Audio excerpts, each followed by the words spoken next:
All right, welcome into another edition of the Second Half Draft Show. I am your host, Juice, joined by Headley and Drew.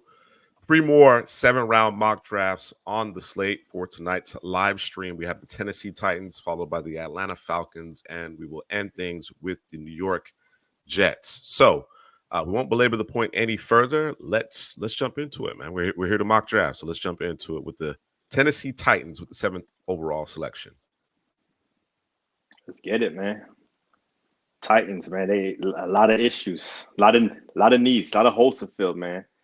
Looking up and down this roster, It's wide not pretty. receiver, offensive line, It's not pretty. all levels of the defense. Yeah, we got to do some work here. Yeah. And my initial thought is, considering where they're selecting, you can get a blue chipper. You can get a blue chipper in this draft, but you have to consider adding draft capital, considering the sheer amount of holes on this roster, right? New head coach, 1 year, first year GM. It's one of those things that if a quarterback that you really love falls to you, perhaps, but you're almost pigeonholed into, drafting almost best player available, right? Because you just have a dearth of talent on your roster currently. Proven talent. Let me put it that way. I'm not suggesting that they don't have any talent, but proven talent. There's just not a lot of it on this Titans roster. So we'll see. We'll see what happens here in the first round, make a determination whether or not we stay put or we add draft capital. I think even if a quarterback falls to you, bro, you just either trade down and draft best player available, bro. I think Right. you roll with Will Levis, bro, and we gonna build it around them. Let's go, bro. As much as you possibly can, right? You Yes, get another absolutely. look, a full year, get a full year's look at Will Levis. I don't know if it's any quarterback now. Like I said, Well, I mean, Caleb Paul there. I mean, Bizarro world, yeah. whatever the case may be. There may be one or two quarterbacks that, what, if they were there at 7, I would take them. But I understand your point. Your point's well taken. Or All right. or someone wants to trade up and you sitting there, and they're willing to give you, everything under the that's sun. kind of where my head is at. That's kind of where my Right. head is at. Now, considering who's at the top of the draft board, I don't know if I'm coming off of it. I Oh don't no, know. we good. Malik Neighbors. We gotta lock that Malik in. Neighbors. Yeah. You know how I feel about Because Malik Neighbors.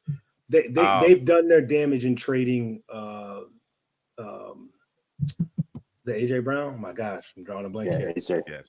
Trading them away, and I don't think Vrabel wanted that, but No. you And know, that they was did it, prior and to the current GM. So I think once that trade took place, things were coming to an end in Tennessee. Things were coming to an end.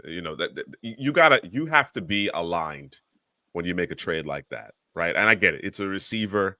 It's not a quarterback necessarily, but a guy that significant, that much of a difference maker on your roster, everybody has to be on the same page with respect to that. So I think from that point on, things were going to come to an end. What's going on, Mr. C. Prasky? Everybody else who's joined us. We were talking about trading down here, the 7th overall pick, because again, we just don't have enough draft capital to work with. We have 6 selections in the 7-round draft. And as you mentioned, Headley, we got a lot of holes. This roster has a ton of gaps, but they have a glaring need at the receiver position as well. Hopkins got 1 more year on his contract. The aforementioned AJ Brown, we traded him. I say we. I use that term loosely. It wasn't our call. They traded AJ Brown, and of course they drafted Treylon Burks, and he struggled to stay healthy. He's had a couple flashes here or there, but he's really struggled to stay healthy. So, considering the talent that Malik Neighbors is, the fact that you have Olu Fashanu on the board, it's a rock and a hard place. You don't want to pass up on that blue chip type of talent, but also you have a lot of needs. So, what say you, Hadley, Drew? Yeah, I think they're gonna have to do some work when the free agency period open up to get some talent on this football team. And then in the draft, I think it's gonna be hard to pass up on a blue chip player because you don't have many blue chip talent on your team. So you gotta leave this draft. You got a number 7 pick, one of those top 3 receivers or one of those top 2 tackles. Joe Alt, Olu Fashanu, Neighbors, Rome Dunze, Marvin Harrison Jr. I think one of those 5 players. And right now in the draft, right here, we got Malik Neighbors and Olu Fashanu. Those are the 2 guys that I would target. I think those are the 2 blue chips left in the class. So it depends on where you want to go. You want to go the offensive line route, or you want to go get the wide receiver Malik Neighbors. I think we have Olu Fashanu on our big board higher than Malik Neighbors, so something to consider there as well. It's the nature of the position, and this kind of, if it falls this way, I guess maybe you look to trade down if someone's looking to get Malik Neighbors, right? But this is a little strange because the wide receiver class is deep, and so is the offensive tackle class is deep. Yeah. So it's kind of like, you know what I mean? If one wasn't as deep, you say, okay, I'm going to take that position, that guy, before I take the other guy because the other position is deeper, right? So you're kind of in a conundrum here. I think you got to be the more responsible GM and go with Olu, but I understand if you go with Malik Neighbors. I get it, right? I'm just trying to be responsible and do the right thing. What's going on, DK? Yeah. Drew had a volleyball tournament this weekend. 3-day tournament. Drew is that parent. He is that parent. He's that parent. So it got intense and he's losing his voice. So we're gonna try to move through this as swiftly as possible. Although we tend to be long-winded.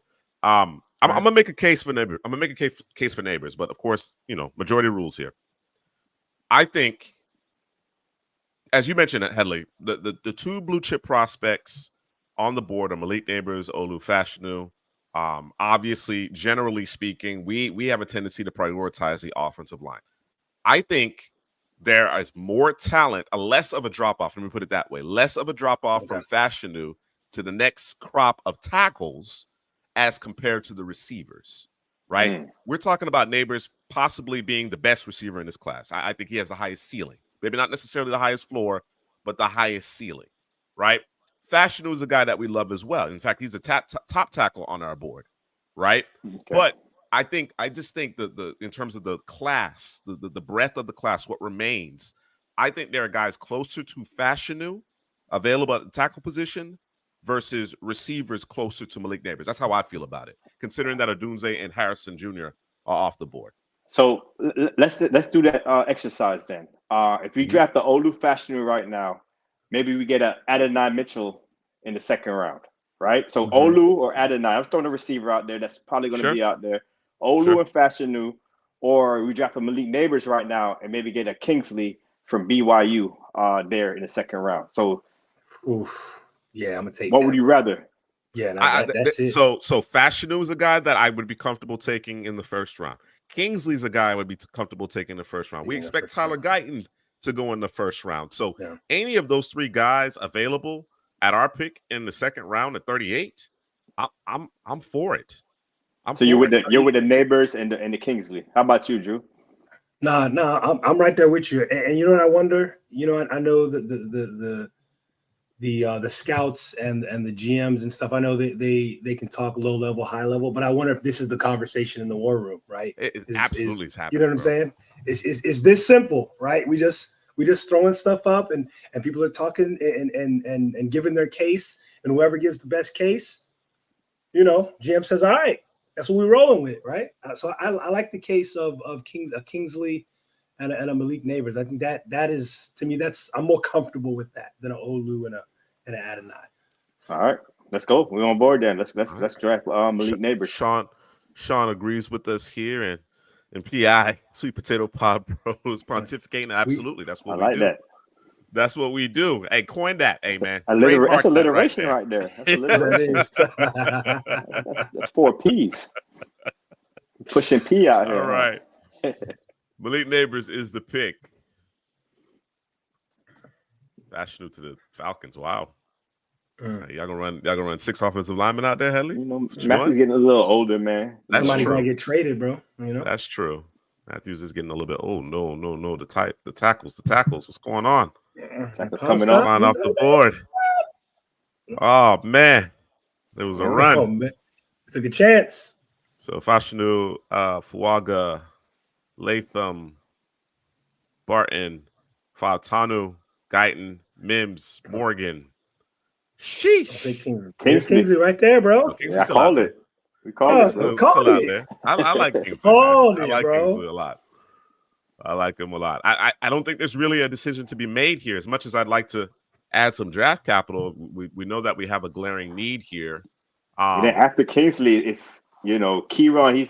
I like him. I like his size, but he's kind of raw yeah, right it's a now. bit of a drop off. Unfortunately, it's a bit of a drop off. I wonder. I mean, as you mentioned, and this team has a lot of draft capital. I say draft capital. They have a lot of salary cap space at about $72 million. So, to your point, they're going to have to get busy in free agency because they just don't have the draft capital. And without a trade down early, it's going to be tough to fill a litany of positions via the draft. But I just want to talk about it. Trade down scenario. Is there any particular scenario? We have the Bucks at 58 and 60. That's too far. Can't do it. I just talked myself out of it. I'm not even going to bring it up. Kingsley's a pick. Yeah, man. He's a big man that could move, plays with aggression, plays through the whistle. He played right tackle before moving to left tackle. I think what could improve is his hands. Sometimes his hands are a little low. I think that's a quick fix for him. And we saw him over there at the Senior Bowl, and he was getting after it, man. So, I think he's a plug and play left tackle here for the Tennessee Titans.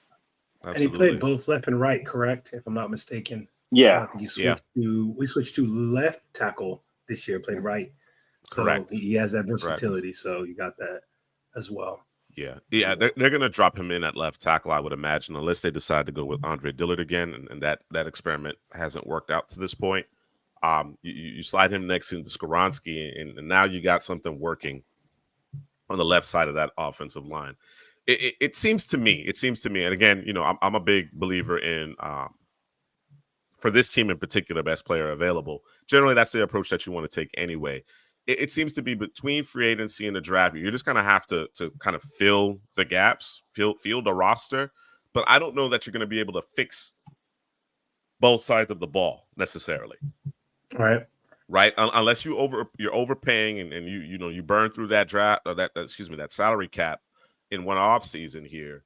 And perhaps you do. Perhaps you really make a push here. I think it's gonna require you to kind of focus on one side of the ball in order to ensure that you maximize the draft capital that you do have. Yeah, right. If we have to choose one side of the ball, it'll be offense for me. Because you got that young quarterback, Will Levis. You kind of want to see what you got with him. You want to protect him. You want to give him some weapons. And, say next season you see progress from Will Levis. And you be like, okay, this is our quarterback for the future. And then you could attack the defensive side of the football maybe next year in free agency and in the draft class in 2025. So, yeah, I like the plan, what we did. We're going receiver, then offensive tackle here for Tennessee Titans. And a good example of going. Look at this. You see that? Wow. Jaden Daniels is falling. That's Jaden Daniels? 34. Yeah. Whoa, they must have updated something. Something must have got updated. They did something. Because he was going, top 5? No later than 6 to New York, 8 to Atlanta. The example that would be the opposite of what you were saying, Headley, would be the Panthers, right? Defenses, not gonna say it was stacked, but the defense is way better than the offense. And they won how many games this year? 2? Yeah, it was bad. And it was bad. So yeah, they couldn't protect Bryce Young, didn't have no weapons for him. So yeah. Work on that offensive side of the football. And Will Levis is not a guy that you don't want to give weapons to, right? He's a guy who needs the weapons because if you're not giving him the weapons, you're not protecting him, you're gonna see the worst of Will Levis consistently, right? Because him coming out for us, he was a little inconsistent, kind of some highs, some lows, some peaks, some valleys. And so we want to be able to protect him to see his full potential because we're still trying to figure it out with him, right? You know what I mean? It's still it's still up in the air for him right now. And so I've always said, if you draft a quarterback and you want to find out what he really is, especially in the manner that he got drafted by the Titans at the pick he got drafted, it's not like he was a number 1 overall pick. So it's like we're going to run this thing for 4 straight years. This is one of those, hey, we need to see what he is. And if it ain't it in year 2, 3, he got to go and we got to move on. Right. So if he ain't in next year, get a quarterback. No, this is his year. This is his year to make it to determine whether or not he's going to be the guy. He especially with new coaches. And to your point, you want to outfit this team with the requisite players in order to make a reasonable evaluation. So it makes a ton of sense. Yeah, on Tuesday we're starting at 9. We'll be back at 9:30 on Friday. I agree with you, Mr. C. Prasky. No chance Jaden Daniels gets past Seattle. I don't see him getting out of the top 5 picks in this draft, to be perfectly frank. So, all right. Quite a bit has transpired. That was an early second-round pick. There has been an update. There has to have been an update because there's some names that we generally haven't seen on the board to this point actually sitting there here as we come up in the 4th round with the 107th pick. All right. So let's take a quick look around. Like you said, this is a team that best player available. That's kind of where we want to go with the Titans. I know the cornerback position, they definitely need a guy out there. Yep. Murphy Bunton, a free agent. Christian Fulton, a free agent. The only guy they really have is Roger McCreary. Caleb Farley, he's been hurt, right, Drew? Caleb Farley? No, that was his story. He's kind of in and out. And I don't think it's really changed for him either. So, yeah. Yeah. I was gonna say corner, like you said corner, but we want to stay offense though, right? We said we're gonna stay the course, or I mean we're not gonna ignore somebody that's substantially higher on our board. Right. It's BPA. Right. It's BPA for me, man. Yeah. Okay. But there is a particular emphasis at the top of the draft on offense for sure. Offense. Okay. All right. So just looking at it at all players on this board, Leonard Taylor is definitely the highest player on our board. Yeah, I'd agree. And the funny thing about that is one of their best players is Jeffrey Simmons. I know you never have too much of those guys. Leonard Taylor, he's been versatile for Miami, but we like him as like a 3 tech. And that's Jeffrey Simmons territory right there. Yeah, I think as much as we like him as a 3 tech, just the way that defenses are playing these days, he's probably going to end up playing 4 or 5 tech. More, you know what I'm saying? That there's just as much chance that he ends up at one of those positions or playing that particular technique more frequently than a 3 tech these days. We're just not seeing the same amount of even man fronts and base sets. That's true. But we don't necessarily have to go Leonard Taylor. I'm just pointing out that he's probably the highest player. Let me see the corners. Let me see the corners right now. Max Melton is the top guy. Kevin King, DJ James, Kenneth Carson, Smith Wade, Newton. All right, got some guys over there. I noticed they moved Kalen Carson down, so there was an update. I still don't see Elijah Jones. Some guys that we usually see here, they're not there anymore. So I like that, man. I like the change, man. You got to update. I still don't see Elijah Jones, so this doesn't make sense to me. Did he get picked by some chance? There's Cam Hart. This is insane. Yeah, he's not even in the player pool, Elijah Jones? No, it doesn't appear that way. Hell, you got to make a phone call, man. Yeah, I got to call him up because Elijah Jones has got the size. He has the versatility to play inside, outside. I love him in press, man. He could run. So, we'll see. I think the 40 time will be big for him, though. He seems like he could run, but, if he runs like one of those 4.6 40s, that won't be good for his draft stock. That's that Tease Tabor? Yeah. Now, Tease was like 4.7, wasn't it? Come on, bro. I don't think Tease was in the 4.6. I think the pro day he cleaned it up. I think he ran a little faster. Oh, man. The pro day he ran the 38-yard dash, B, Had to shorten that thing up. You know how they do it at the pro day, man. You know how they do it. I'm going with Max Melton here for the cornerback position, but let me just take a look at the roster currently. There's definitely a need at corner. And while I believe Max Melton can play inside and outside the numbers, you're getting in that Roger McCreary territory again, right? I believe Elijah Molden is still there as well. Yeah, he is. Yeah. They got him at safety, Elijah Molden. Yeah, they got him at safety. A couple teams trying to move up here, 125, 149, 155. This could be a trade down scenario if you want some extra picks. Yeah, I think we might have to get busy on day 3 here. Yeah. It's not really a guy we love. I know Leonard Taylor probably the best player available. But we could get some additional picks.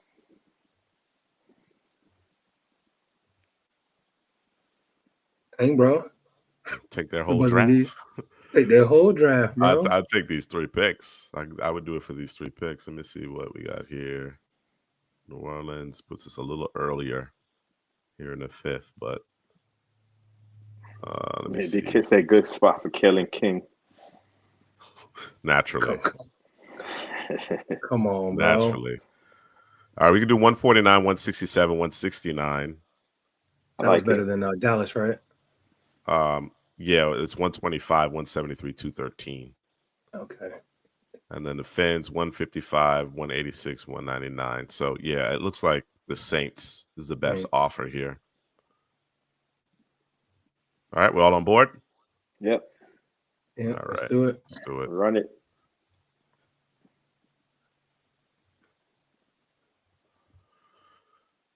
Oh, Leonard Taylor to the Falcons.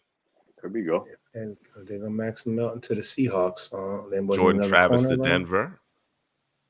Kalen King to Minnesota. Braylon Allen to the Ravens. Boy. Xavier Thomas, he came up the board, isn't it? This is nonsense, by the way. This is nonsense. The fact that Cooper Beebe is still available. They didn't update that. That's one thing they didn't update. Cooper looks like they moved Zinter down too. They go Kalen Carson, man. What you think about Kalen Carson, man? Outside corner. I'm down with Kalen Carson. We can do some Kalen Carson. We don't let me see inside. The offensive line still needs work though. Right? As badly as we need a corner. Yeah, Cooper Beebe. Cooper Beebe is entirely too high on our board not to take him here, bro. Yeah, we got to take him. Even passing up at 107 was kind of like, but we wanted more draft capital, obviously. Well, yeah, that was a draft capital thing. But if he's gonna sit there, somebody at the end of the day, in reality, in real life, someone will fall that's not supposed to be there. Now, I definitely don't think it'll be Cooper Beebe outside of an injury. So let's wrap it up, bro. Cooper Beebe. Let's wrap it up. All right, Cooper Beebe it is.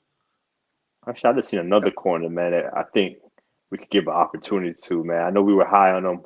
Josh Newton, TCU. I'm not sure if he's on the board anymore, but he just got picked. He just got picked. All right. Still got with Nehemiah Pritchett from Auburn. You can play that outside. I like my guy MJ Devonshire. I know he's not necessarily ready to be a boundary corner, but just the flexibility he gives you in the secondary as well as a return man. He's a good player in my eyes. All right, so Pritchett is available. I think he's probably the top corner on our board at this point. Mekhi Wingo. Dalen Hooker. Inside there. There's Theo Johnson.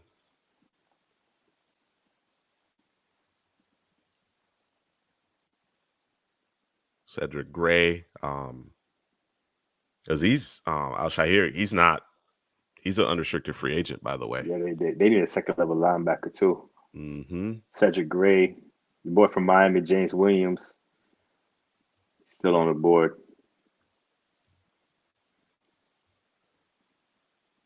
So you got Bertrand, Barrett, Gray, Chambers, Hopper, Ford, Trevin Wallace. Yeah, they did Bookie. Boy. I think they moved Bookie up a little bit. I think they moved him up slightly. Slight bump. They've added linebackers. They've definitely added linebackers here. Yeah, I kind of like Cedric Gray. Kind of like what he could do for this defense. You know, he's going to fly around. He's going to come downhill. You can blitz him. He's improved in pass coverage. That was the biggest question mark I had from last season. But I think he's improved there. You know, you could put him in that zone, you know, in pass coverage. So I think they need a guy like that. They need a guy like that on the second level. Well, assuming that it's attacking style defense, I think he would be a perfect fit, right? Who's the? Oh, I didn't even see that, D-Kit. Benson was he was there at the top of the 4th round. He was there, and he actually lasted quite a bit. He lasted 143 to the Bears. Yeah, I overlooked him.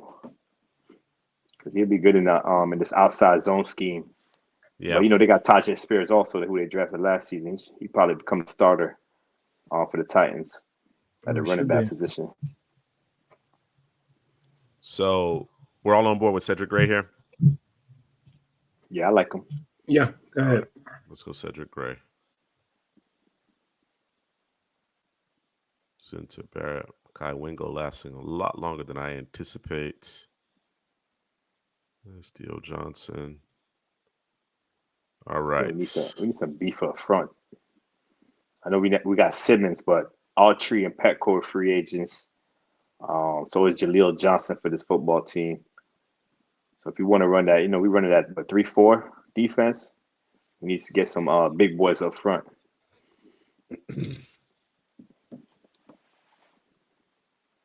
Jordan Jefferson, LSU. Gabe Hall. He had that one day at the Senior Bowl. If you're talking about three techniques, there you go. There you go. Yeah, prototypical. Come my man Keith Randolph. You got. Yeah. I'm keeping my eye on Keith Randolph too. Yeah. Texans offering us a 230. And was that Jaden Cremedy? Yeah. As well. Yeah. We check the secondary here. You do have Jalen Simpson. Get the corners in here.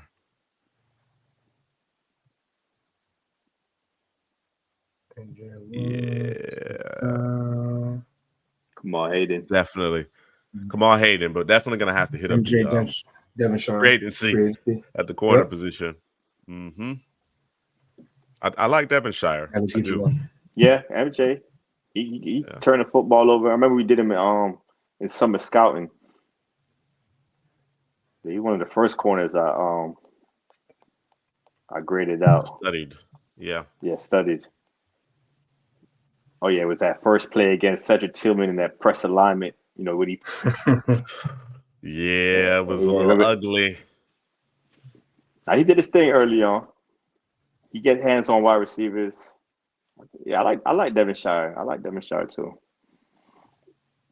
You got Jalen Harrell, Jasheem Davis here at the edge.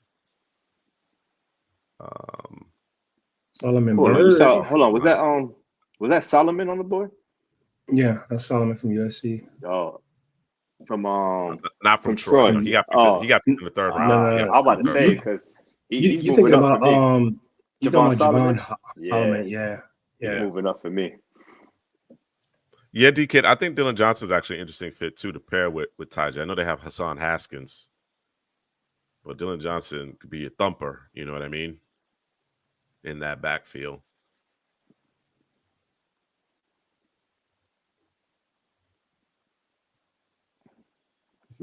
They got a pair of pass catchers here at the top of the board for tight end. They got that boy Chigo Ozonkwo. He played pretty well. Yeah, he played pretty well for them last year. Okay. All right. So talk to me. What direction you guys want to go in? We've pretty much scanned the lot of the draft pool here. I know Hella said you want to get more beef up front, but I think we can wait on that just a bit. Running back you can always wait on, right? We have 167, 169, 184, and 225. Okay. So essentially we need to lock in the next two picks, essentially. Yeah. I'm a fan of Devonshire. Unless you guys are higher on Kamal Hayden. I'm a fan of Devonshire. I'd like to get him with one of these two selections. Okay. And then I'm open to whatever suggestions here with the other pick. I think Keith Randolph is a guy we could look at also. Okay. From Illinois. I know we like him better, getting upfield, but he has experience gapping and one gapping, so he has the versatility to do both. I think when it comes to that conversation, it really is a matter of what we think he would be best at, right? And being able to see the full breadth of his skill set. But if there's a role, if we have a specific role for him, he has to play that role, especially here in day 3. You know what I mean? We get a guy who I think can do a number of different things, and we're not going to have him stepping horizontally, parallel to the line of scrimmage. We want him not going doing no more of forward. that, bro? We still want him going forward. So I'm good with both of those guys right here. Yeah, I like Randolph those two guys. and Devonshire. All right, let's do it. All right. Who we going with first? Let's go with the higher ranked player. MJ Devonshire. And then we follow that up with Keith Randolph, Johnny Newton's running mate there at Illinois. All right. See where that puts us in a few selections. Okay, back on the clock here. Jalen Simpson's a good player. I know the man-to-man coverage is not as sticky. These boys need a free safety. I like Jalen Simpson right here from Auburn.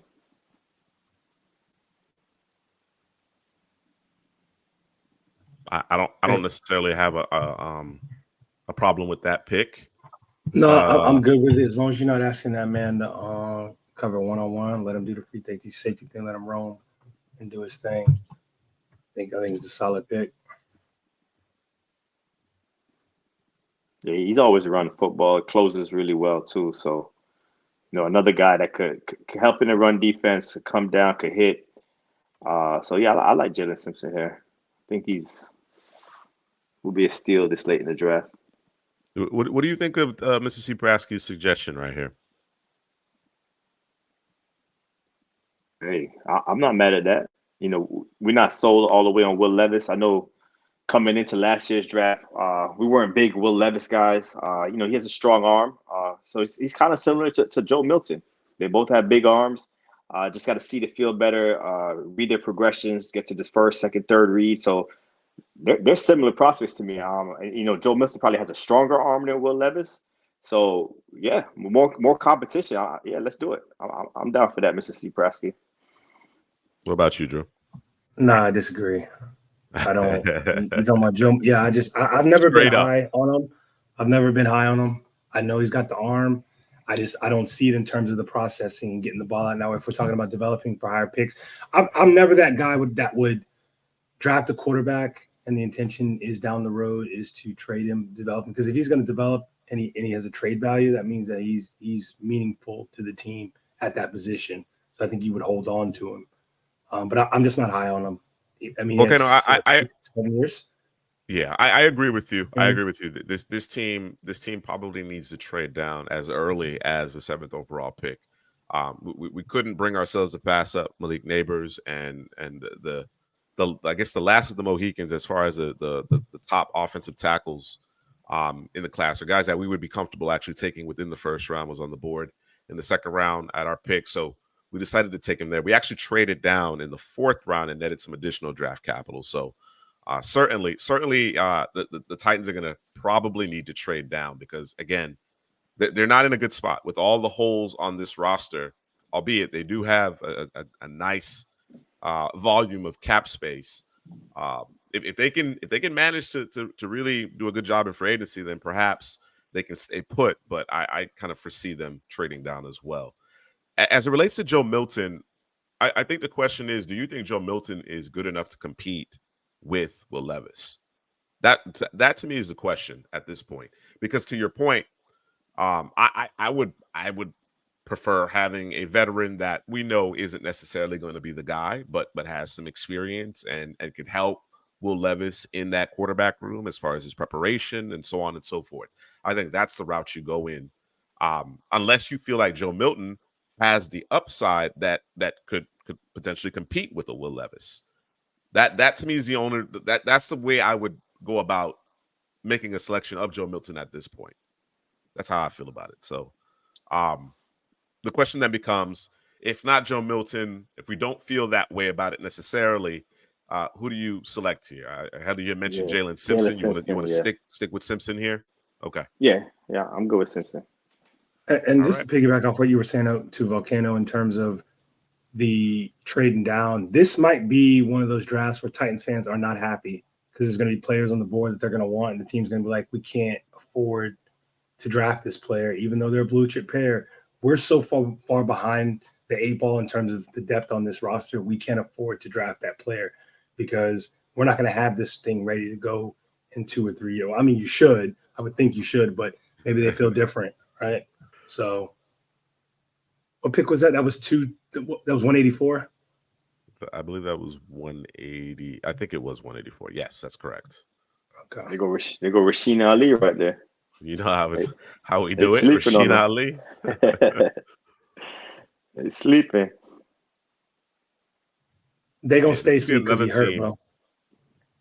This would be another team that, obviously they could add a back. They could add a back if they're high on a particular guy and the board and everything comes together. But a veteran, a veteran to kind of pair with Tajay Spears makes sense to me as well. Yeah, free Okay. agency gonna be big for this team. If they want to compete next year, free agency they got to spend that money and then draft well. Definitely. Okay. All right, no trade to be made here. So our last selection here in this 7-round mock draft for the Tennessee Titans. It's not pretty. It's not pretty, but I think we've certainly bolstered the offense to the point where I think in addition to at least a decent showing here in free agency, we can get a good look at Will Levis. And I really think that's what 2025 is about, kind of reestablishing the culture, getting Callahan, get his feet wet as a first-time head coach and figure out whether or not Will Levis has the goods. All right. What do you want to do with this last pick? And usually on these last picks, bro, we usually draft in fastest player, longest player, but I don't know that you can do that with this football team. Right? You don't really have that luxury to do that. I think you just got to draft best player, maybe best player available at a position of need that you have, or maybe just the guy that's rated highest on your board, and we'll just figure it out, right? There's Kingsley there. I think Kingsley, Matt Lee, Layden Robinson are all guys I would consider. Kingsley and Lee can play center. Exactly. Yeah, Kingsley and Lee can play center. Let's go to the defensive side of the ball here. Your boy Gabe Hall's still there. We got Jaden Cremedy. I think it's called Cremedy. I think that's how you say it. JJ Weaver, Khalid Duke, Miles Cole, Miles Cole, CTF. one of those. I think you got Trevin Wallace and Bookie Watson. You know what I go with, but you don't have to go in that direction. Among the cornerbacks, Miles Harden. I'm not familiar with Miles Harden. I'm gonna have to check him out. Willie Roberts, Julius Monroe. Is it D-Kit, remind me, is it Jarius Monroe or Willie Roberts who was at the East-West Shrine game? It was Monroe, wasn't it? Monroe has that ball production. He's got some athleticism and the ball production out of Tulane. Yeah. Yeah, that's kind of what you want with your 7th-round pick. Some talent, physical traits, and a guy that could play special teams. So yeah, let's get him. The question is, and I'm okay with that. The question is, do we want to go ahead and just get this guy that we think might actually be able to start for us at center? Yeah, Kingsley. Yeah. Do the responsible thing. We didn't do the responsible thing. We didn't do it earlier, right? So yeah. I like Jarius Monroe. I think if we could net an additional draft pick, I'd be comfortable with perhaps taking him. But considering what's available, who's willing to do business, doesn't seem like it's tenable. So let's go with the Gator, Kingsley. Good developmental prospect, and he may be thrust into duty sooner rather than earlier. Excuse me. I don't think he's a developmental player, but I think he missed a lot of time this year with the Gators. He might start right away because both their centers are free agents, so they don't have a center right now. Perfect fit, bro. Let's get it. All right. The chat is in agreement with us here.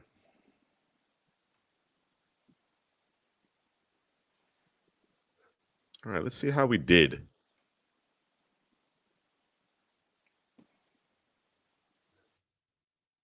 Naturally, Malik Neighbors nets the A+ there. Kingsley in the second round. Again, this is a player that I'm comfortable taking in the back half of the first round. So getting him at 38 works great for me. We get Cooper Beebe in the fifth round. We traded out of the fourth round altogether to net some additional draft capital. Just understanding that we had a lot of needs, right? That there was a dearth of draft capital, and we have a ton of needs, ton of holes on this team. So the fact that we were able to get Cooper Beebe and Cedric Gray in the fifth round actually bodes really well. Although PFF wasn't a huge fan of the Cedric Gray selection, MJ Devonshire is a playmaker. It's a playmaker, right? You can add him to your sub packages at corner, and then of course he can take over your return duties. Keith Randolph, again, they may not have liked the value there, but I think he's going to be indispensable on this defense. And you know, it's funny. I just thought about it, and I'm going to have to do a draft profile on Keith Randolph because again, I had opportunity to speak to him at the Senior Bowl. He actually said, I guess the player that he patterns his game after. Jeffrey Simmons. Jeffrey Simmons. Bring him in next to Jeffrey Simmons, man. All right. And with the last two selections, Jalen Simpson and another Kingsley here, this time out of Florida. A talented player, as you mentioned, Drew, has dealt with injuries, so we haven't seen a lot of him, but definitely flashes ability in Mobile. And, of course, Jim Nagy and his scouting department feel he certainly has the traits to be a quality player at the next level. So I think all in all, this is pretty damn good considering. You know, it wasn't ideal. Yeah. I mean, yeah, he's not big at all, but you know, I like him. He's a good football player. What's going on, Sir Foul Player of Brooklyn? What's happening? I like it, all things considered, right? In order to like I said, give us some cracks at it, multiple cracks at it. We traded that early fourth round pick, traded out of the fourth round altogether. And managed to net quite a bit of draft capital here in the fifth round. And I think, you know, that we turned those picks into Cedric Gray, Devonshire, and Randolph, you know, for one pick. So I'm excited about what we did there.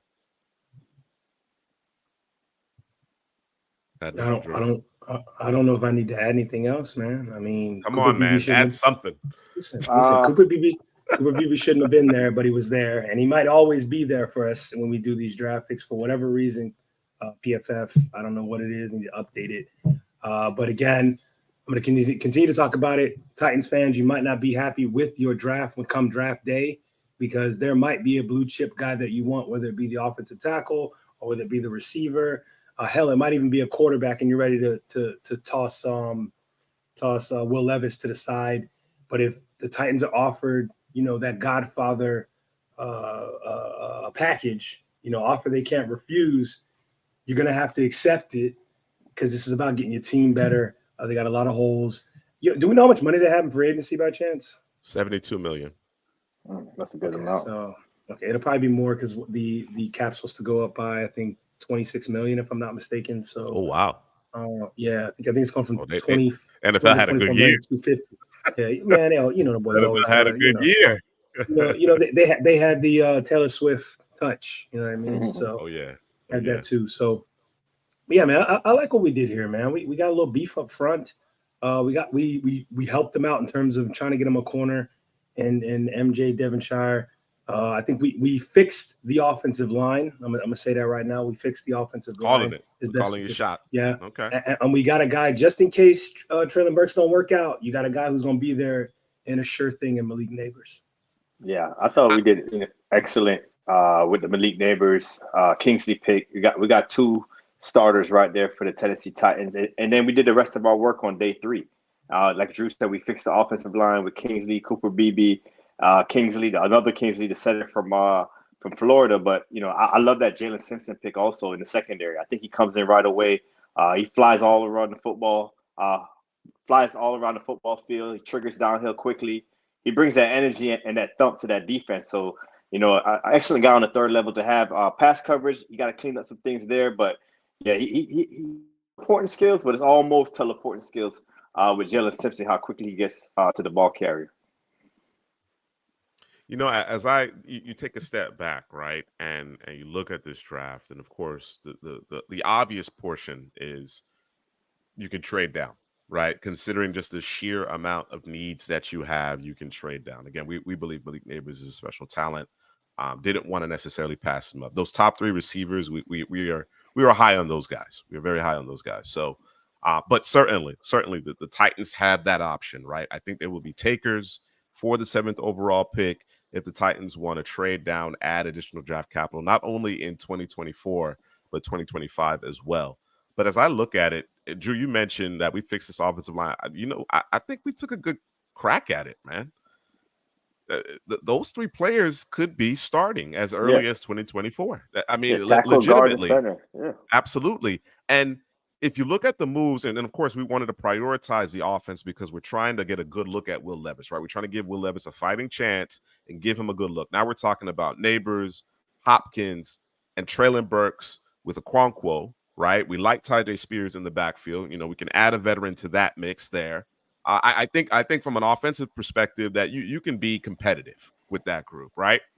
And defensively, I think, again, taking a step back here, I think we actually did better than I had initially thought, right? Because you're addressing every level of the defense. You have needs at every level of the defense. We like Keith Randolph. We think Cedric Gray could turn out to be a solid starter at the next level. There's certain things that he does at a very high level. It just kind of depends on the scheme that you're deploying. Let him move forward, right? That's what you want to see from him. And then Devonshire and Jalen Simpson in the back end, as you mentioned, Headley, with Simpson flying all over the place, Devonshire being a playmaker. We could have done a lot worse here. We could have done a lot worse here. So I'm actually coming away from this, and of course, PFF gave us a grade of A-. I'm coming away actually pretty damn pleased with ourselves here, considering all things considered, especially with that big trade down there in day 3. So I like it. All right. Let us regroup here, and we're gonna do a 7-round mock draft here for Headley's Atlanta Falcons. So yeah, you see it behind me. Y'all see it behind me, man. That's prime. You see prime in that 21. Original prime. Dirty Bird prime. There we go. This is before the Dirty Bird days, man. It is actually before the Dirty Birds. Yeah. It's actually before the Dirty Birds. So, all right. Is that Jerry Curl prime, bro? Here. That is Jerry Curl prime. Yeah. That's Atlanta Braves prime right there. There you go. True sport.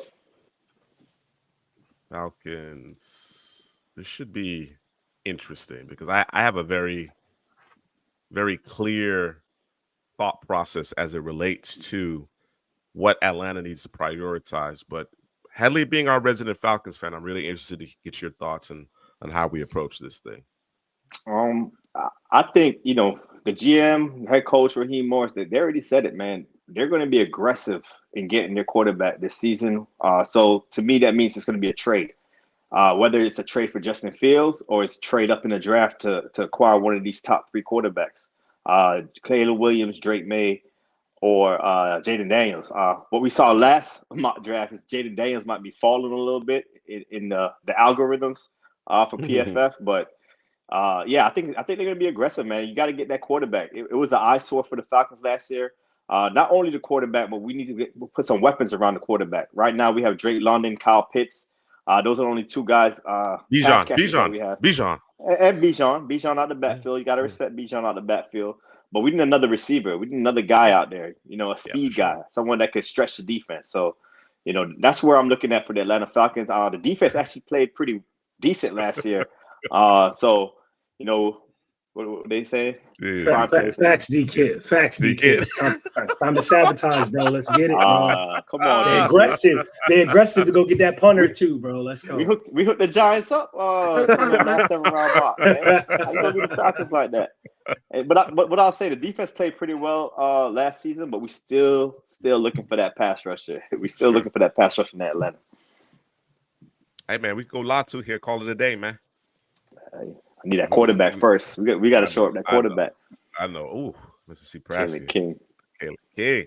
Hey, you too, Mississippi?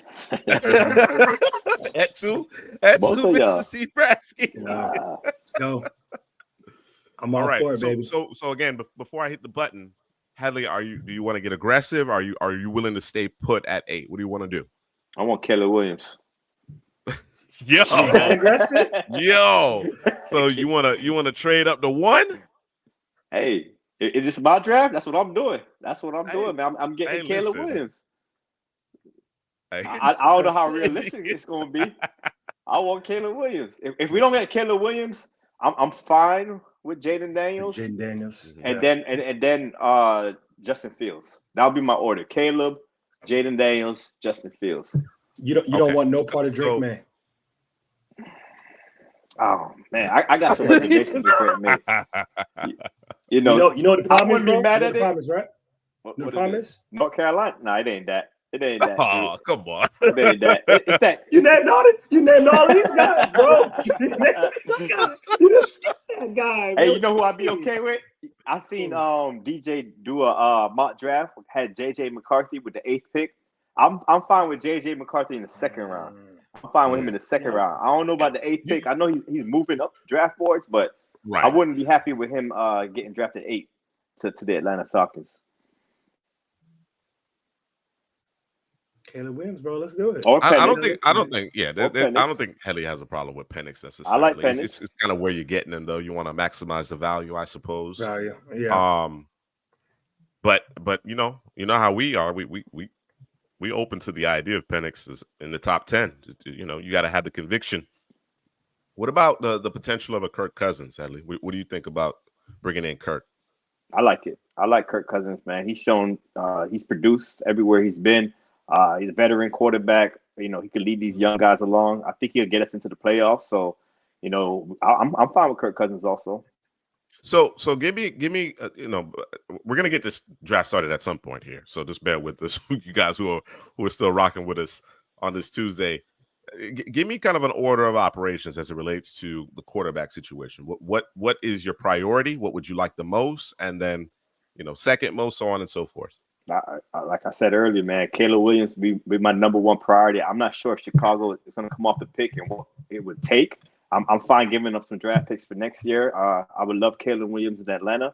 After him, I like Jaden Daniels and Justin Fields, and even Penix in that next tier. And then Kirk Cousins. Kirk Cousins will be, you know, kind of my last resort. But I'm fine with Kirk Cousins as quarterback for the Falcons also.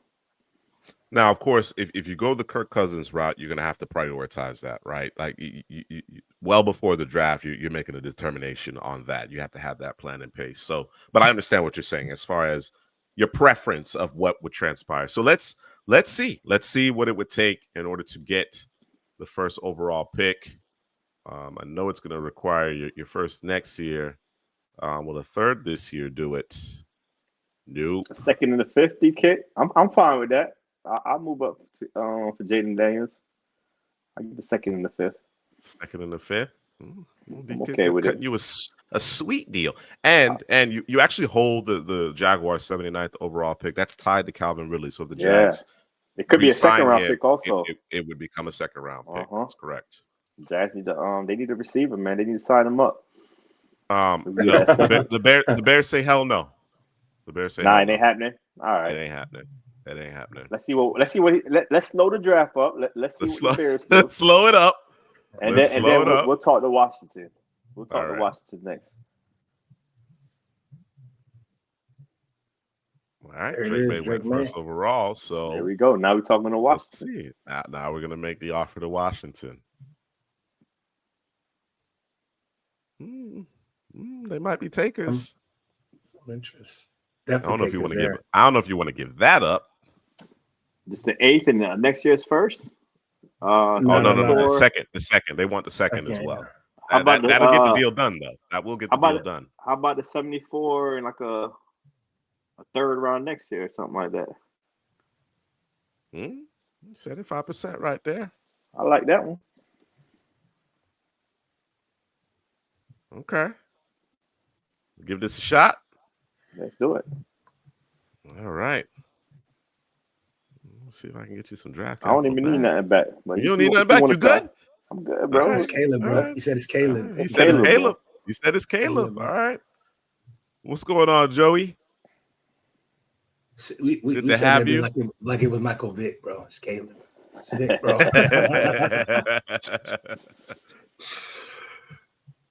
Ooh. No, sir. That's the first time I've seen that. Ooh. Okay, now we gotta give a little more. Yeah, say you got to sweeten it. You got to sweeten A the deal. fifth. We do a fifth.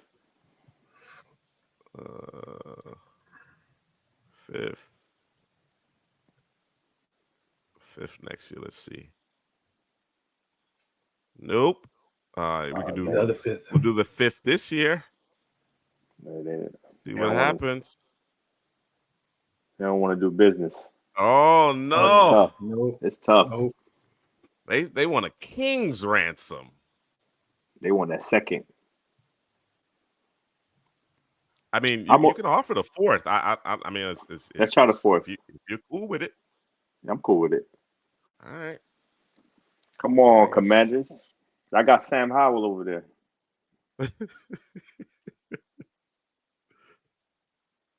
Give me the 181 back or something. Give me something back.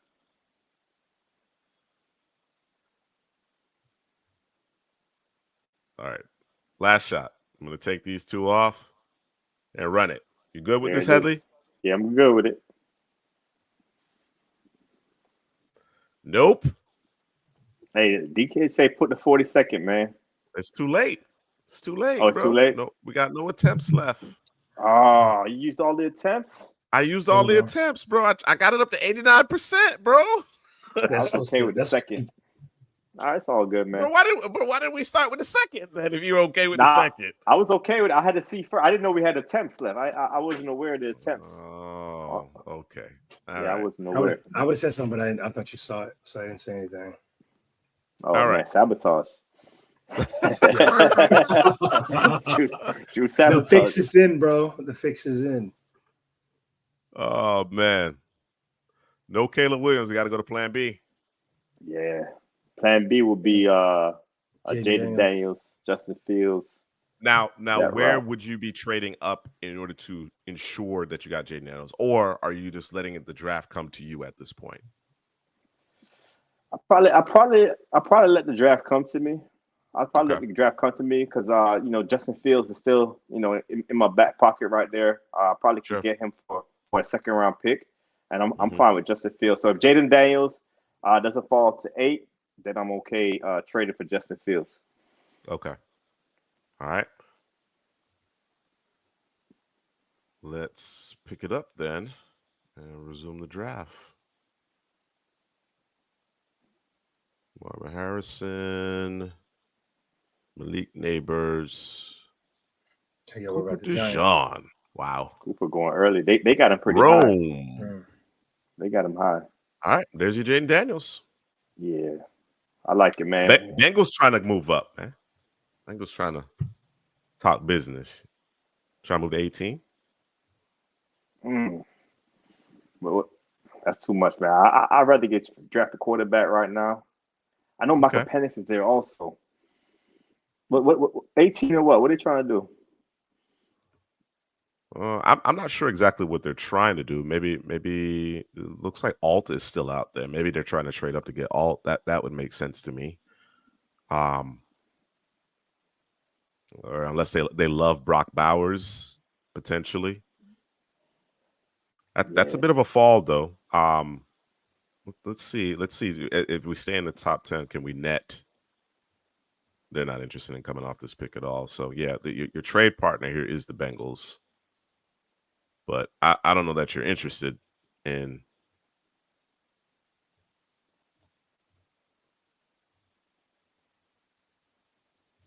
Talk to me, Hadley. Yeah, let's lock up Jaden Daniels, man. Let's go get the franchise quarterback.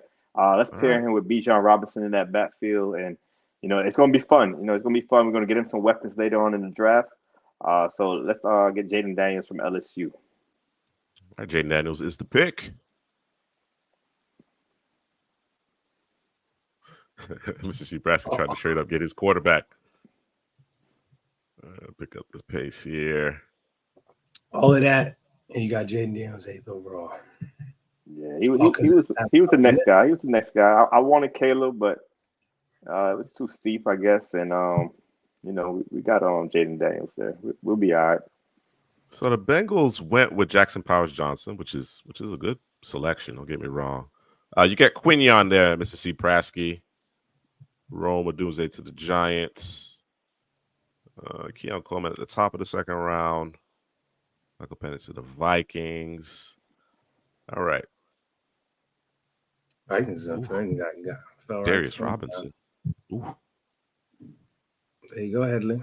Looks like they moved this Isaac up a little bit. Darius Robinson. I like that.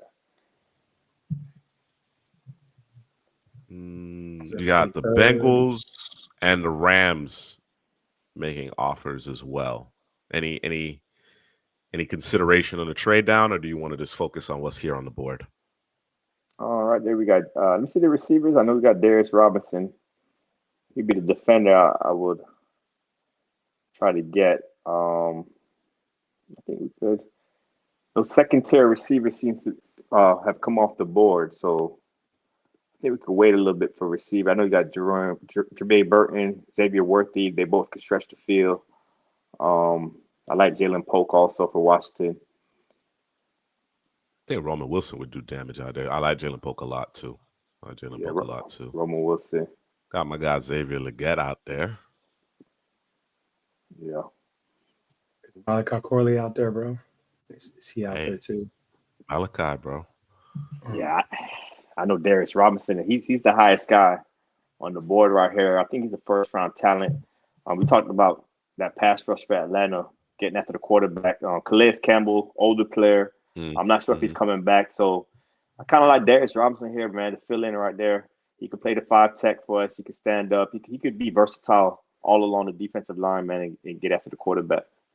That's true. And helping the run game as well. The position flexibility is big here with Darius Robinson. DK was asking you about Edgerrin Cooper. What do you think about Edgerrin Cooper here? You feel good about what you have at the second level? We could improve the second level. Right now, we have Caden Ellis. I know we drafted Troy Anderson, so he might come in, step up as starter. I like what Nate Landman did for us last season, but if you ask me Darius Robinson or Edgerrin Cooper, I'll probably pick Robinson. I'll probably pick the pass rusher over Edgerrin Cooper. Sorry, DK. Darius Robinson is the pick. What's trying to he tried to sell you on something else? Try to get me, huh? Mm-hmm. Oh man, the Giants had a shot at him, and they passed him up. So, all right. Ooh, Brandon Dorless here, 74. Do we need to talk about it? Yeah. Darius and Robinson. again, this is the Falcons pick, but they also have the 79th pick in the third round, which belongs to the Jaguars. If the Jaguars extend Calvin Ridley, that conditional pick becomes a second round selection. So Falcons in a pretty good spot here. Yeah, I'm looking at a guy. Oh, Cam Kitchen's still on the board. In the third round, right? Mm-hmm. Disrespect. It's good players. Good players on the board. Big T Sweat up front. Woo. Mm-hmm. Woo. We got Jesse Bates. We had Jesse Bates. Yeah. I hear you.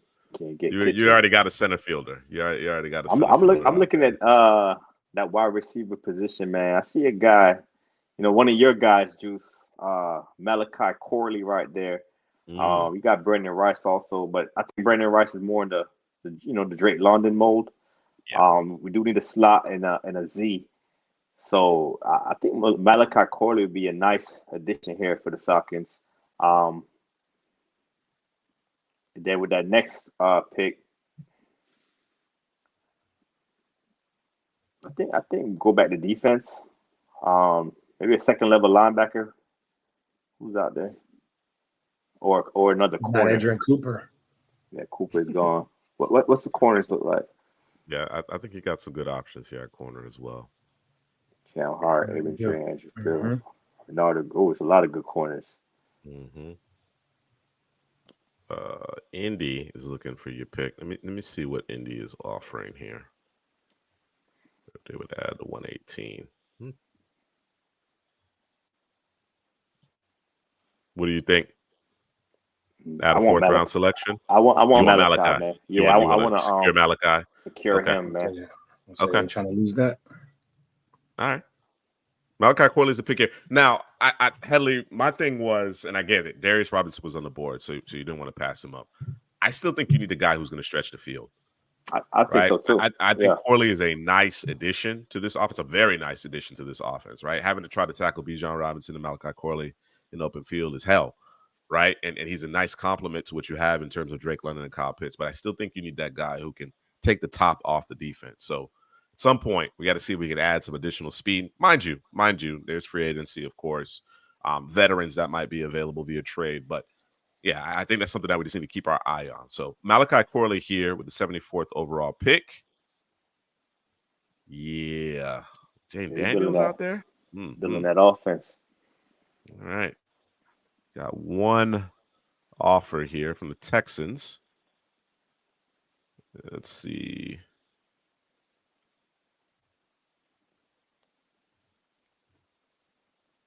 They seem to be on board with that 85 and 128, almost certainly. Brandon Dorley's still out here. Yeah, man. You know, that's the guy I'm looking at right now. I know we drafted Darius Robinson on the defensive line, but Dorless is another guy that could offer a lot of versatility.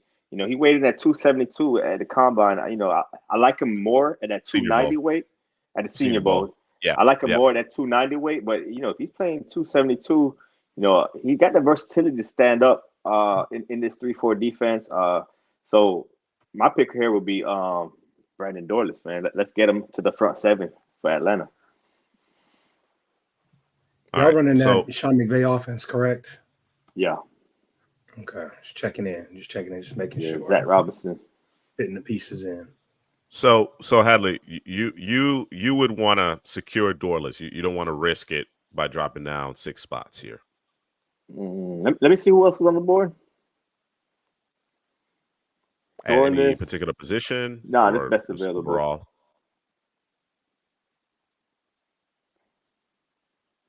Big T Sweat. Andre Sweat's still out there. Oh, I like Solomon also. Bucky Irvin. Michael Hall. I know this isn't necessarily the scheme for Michael Hall. Dwayne Carter. What's our next pick after 79? 110. 110. So it's at 21 spots, 22 spots. Yeah, he's a 78th ranked player. We got picked 79. Yeah, I don't want to risk it. I don't want to risk the talent of a Brandon Dorless. So let me just this is the last thing I'm gonna say. With Tavondre Sweat on the board, you're not willing to risk it. I need guys to get after the passer, man. I know what Sweat brings. You know, we got David Onyemata. We picked him up free agency from the Saints. Okay. He's a big guy in there that could handle the run. I need guys to get after the passer because handling the run, I don't think we had a issue there last season. It's just getting after the passer, man. All right. AD kid, man. This is Hedley's draft. It's the Falcons, man. It's his draft. All right. Let me pause it up real quick. After the Dorless selection, Mahogany Rice, Jerry and Jones, Trotter, Van Pran, Solomon, Paul, Corum, Jalen Wright to the Packers. See what the Bucks do here. I missed it. It went really quickly. So let's see. Bucks took Cam Hart. Tavondre Sweat to the Cardinals. The Cardinals are loving it. Good corners coming off the board. Michael Hall to Kansas City. Ooh. Sheesh. All right. Let her run, see what we have available at 110. Man, Levitt Taylor's still on the board. Mm-hmm. Man, I see two guys I like. Brownlee. Yeah, I see two guys right there. Yeah. Brownlee and Max Melton. The thing is with Atlanta, I think we need an outside bigger corner. We got Clark Phillips. I like how D. Alford played last year in the slot. So those are two smaller slot corners. But I think Brownlee can kind of do both, and Melton. Both of those guys can do both. Who's bigger, Brownlee or Melton? I think Brownlee's bigger. Brownlee's bigger? I believe so. Fact check me on that, Drew, but I do believe Brownlee is bigger. Yeah, I like both of those corners right there. Let me see all the rest of the corners. Kalen King, DJ James, Kalen Carson, Speedway, Josh Newton. Yeah, I like Newton too. But I think Brownlee, because you asked me the top nickel corners. Remember you asked me who the top nickel corners is in the class, Mm-hmm. top 5. Mm-hmm. Both Brownlee and Melton was on that list.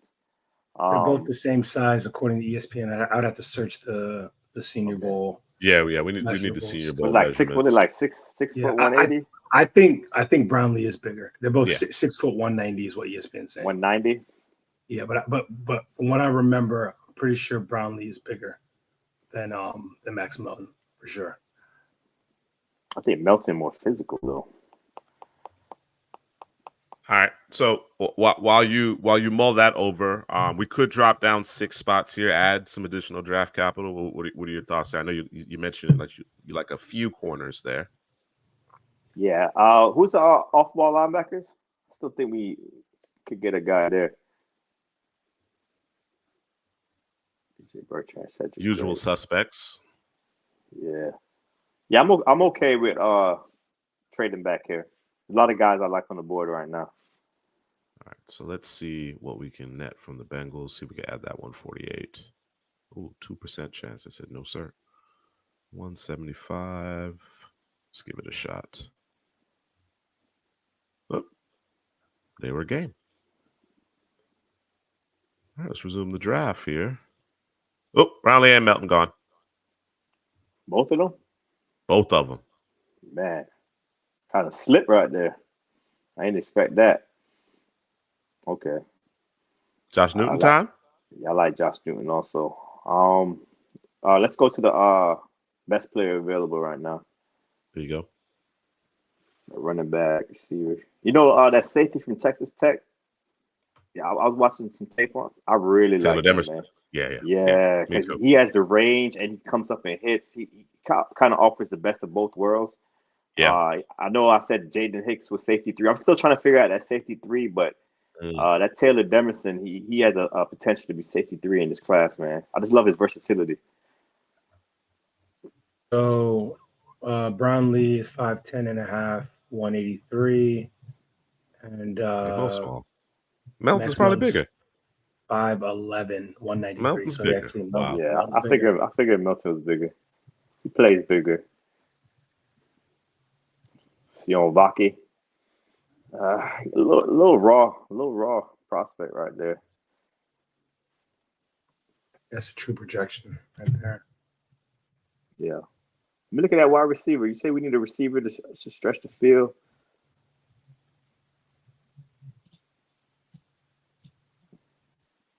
Some speed.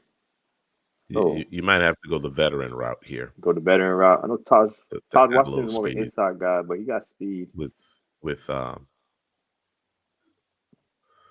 3rd round pick and Malachi Corley, you might have to go the veteran route for the field stretcher. That's fine. Get you a Nelson Aguilar, bro. He actually was extended. He was extended. Hollywood? Is Hollywood out there? Hollywood Brown? He is a free agent. Hollywood is a free agent. Stretch the field. Not sure he's going to come down with it, but, Bring Deshaun Jackson out of retirement, bro. So, Headley, DJ James, Josh Newton, Kalen Carson here. Yeah. This ain't the Kalen King pick, bro? Seriously. Kalen King. I'm just saying, bro. I'm a Josh Newton guy, man. He's big. He's physical. He could play the ball. I know he had a rough game against Texas, but man, the tape was good in 2022. 2023 in spurts. He had good tape there as well. Yeah, I like Josh Newton. I don't know if I want to pick him here though. Let me see the off-ball linebacker. It's a little tough when it's your team, bro. You don't want to get fired, bro. Yeah, it took my corners from me. Hurt, man. Got a backup plan, isn't it? Yeah.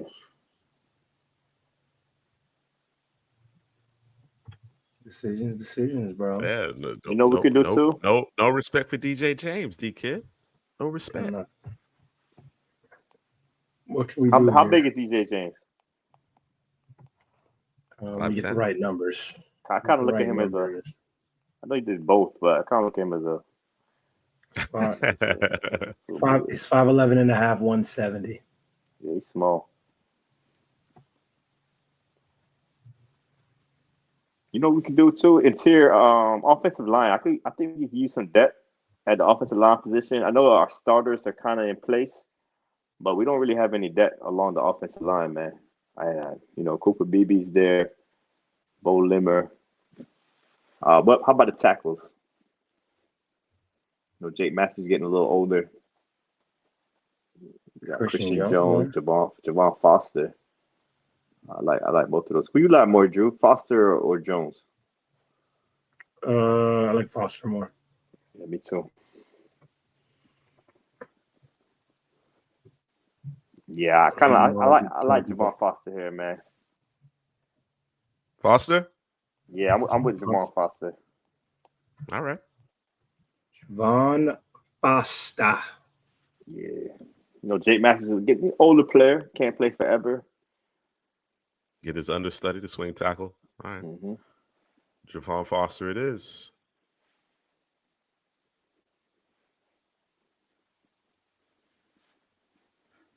Okay. Josh Newton Trey time? Benson.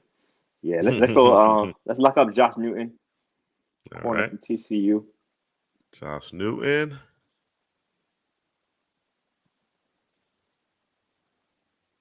And I believe the next pick is the pick that we added in that trade down earlier in the 4th round. And that puts you at 4 selections count, remaining. Bro, you got to make this pick count because it costs you your 2 corners, bro. Yeah, they did take my corner center. Drew, you just had to remind him, huh? You know what I'm saying? Gotta make sure, man. That'd be the owner, bro. You know what I mean? The owner coming there and be like, hey, man, cost me them players now. You got to make this one count since you traded down. Appreciate that, Bluto. Appreciate the heads up there. Okay. Did we get our off-ball linebacker yet? No. Yeah. What them linebackers look like? Yeah. Usual suspects. Jalen Ford, Hopper, Trayvon Wallace. Usual. Bookie. If you want to cover somebody, it's Jalen Ford, bro. If you want to cover somebody.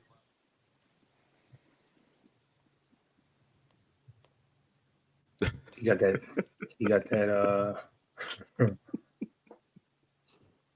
Bro, he's still playing. Hey, wasn't Brown on the PEDs? Wasn't he on the PEDs? I think so. Yeah, he probably was. Hey, man. Listen. Why do you need to be on the PEDs as big as you already was, bro? Hey, man, you think the PEDs ain't had nothing to do with that, bro? He been on them. I'd like to think they weren't, bro, but you know. What safeties look like, Juice? Anabolic HGH, bro. What you saying, Ellie? The safeties. What the safeties look like? Where did Brandon Browner come from? What school? I think it was somewhere. Was it Pac-12? Oregon State, I believe. Fact check me on that one. I think it was Oregon State. Name that school. Yeah, check out your Trey Taylor D kid. Check them out. I think he's a strong safety. He's bigger. Come up and field. Huh? That's a point to Juice. That's a point to Juice right there. Come on, bro. Come on, bring back hey, them man. memories, bro. Point to Name Juice, that bro. school. Yeah, man. Yeah, Trey Taylor looked better coming forward. Big safety, come up the field and hit. His ability to read the quarterback eyes. It's that whole level of competition thing with him. He made a lot of plays at the line of scrimmage. You know, he's 6 foot 210. He's Ed Reed's cousin, man. Trey Taylor. Ed Reed's cousin. Yeah. Gotta move him up the board. Gotta move him up the board. Yeah. All right, what you thinking? Let's go grab Trey Taylor here, man. Let's go grab Trey Taylor from Air Force. We looked up Richie Grant. I know he was the guy there at safety. Didn't play so well last season. Might be coming to the end of his contract there with Atlanta. Helms actually started towards the end of the season for Atlanta, the 7th round pick last season. We should add more competition with Trey Taylor from Air Force. All right. Trey Taylor's in the fold. You're up again at 189. 3 picks remaining here. Falcons 7-round mock draft. We're going to go to the off-ball linebacker here. Get some more depth along there. I know Troy Anderson. I'm looking for a step up this year from Troy Anderson. But let's go get Bookie Watson, man. Let's go get Drew's guy. Bookie. Let's go get Drew's guy right there, man. Yeah, man. Come up and hit, man. It's just his anticipation game, man. His ability to anticipate, see it, run and chase, sideline to sideline. Instincts. Definitely, man. Pass coverage is a little work, but he got the instincts at the linebacker at the second level. And the boys led the league in tackles, not last year, but the year before. 201 and 241 here remaining. All right.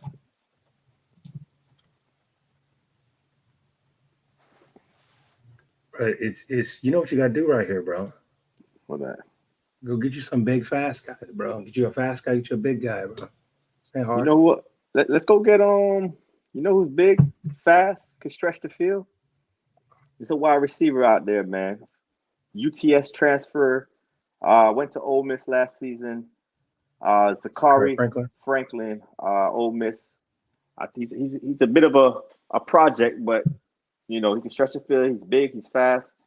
And worst case, you know, he'll be a special teams player for us. So I'm okay with Zachary Franklin right here, betting on the potential. The traits at this point in the draft, right? The Sparky. Gotcha.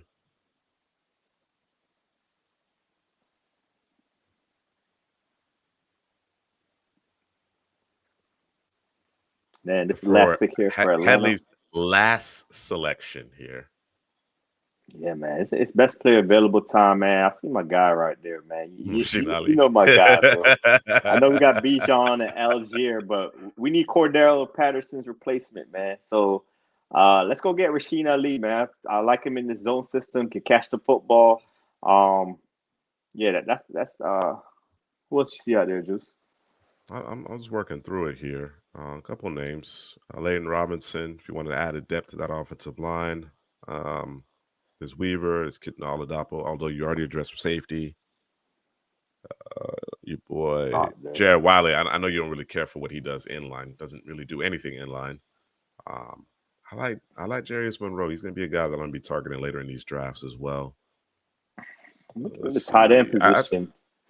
I think Ali is your guy. Brevin Spanford.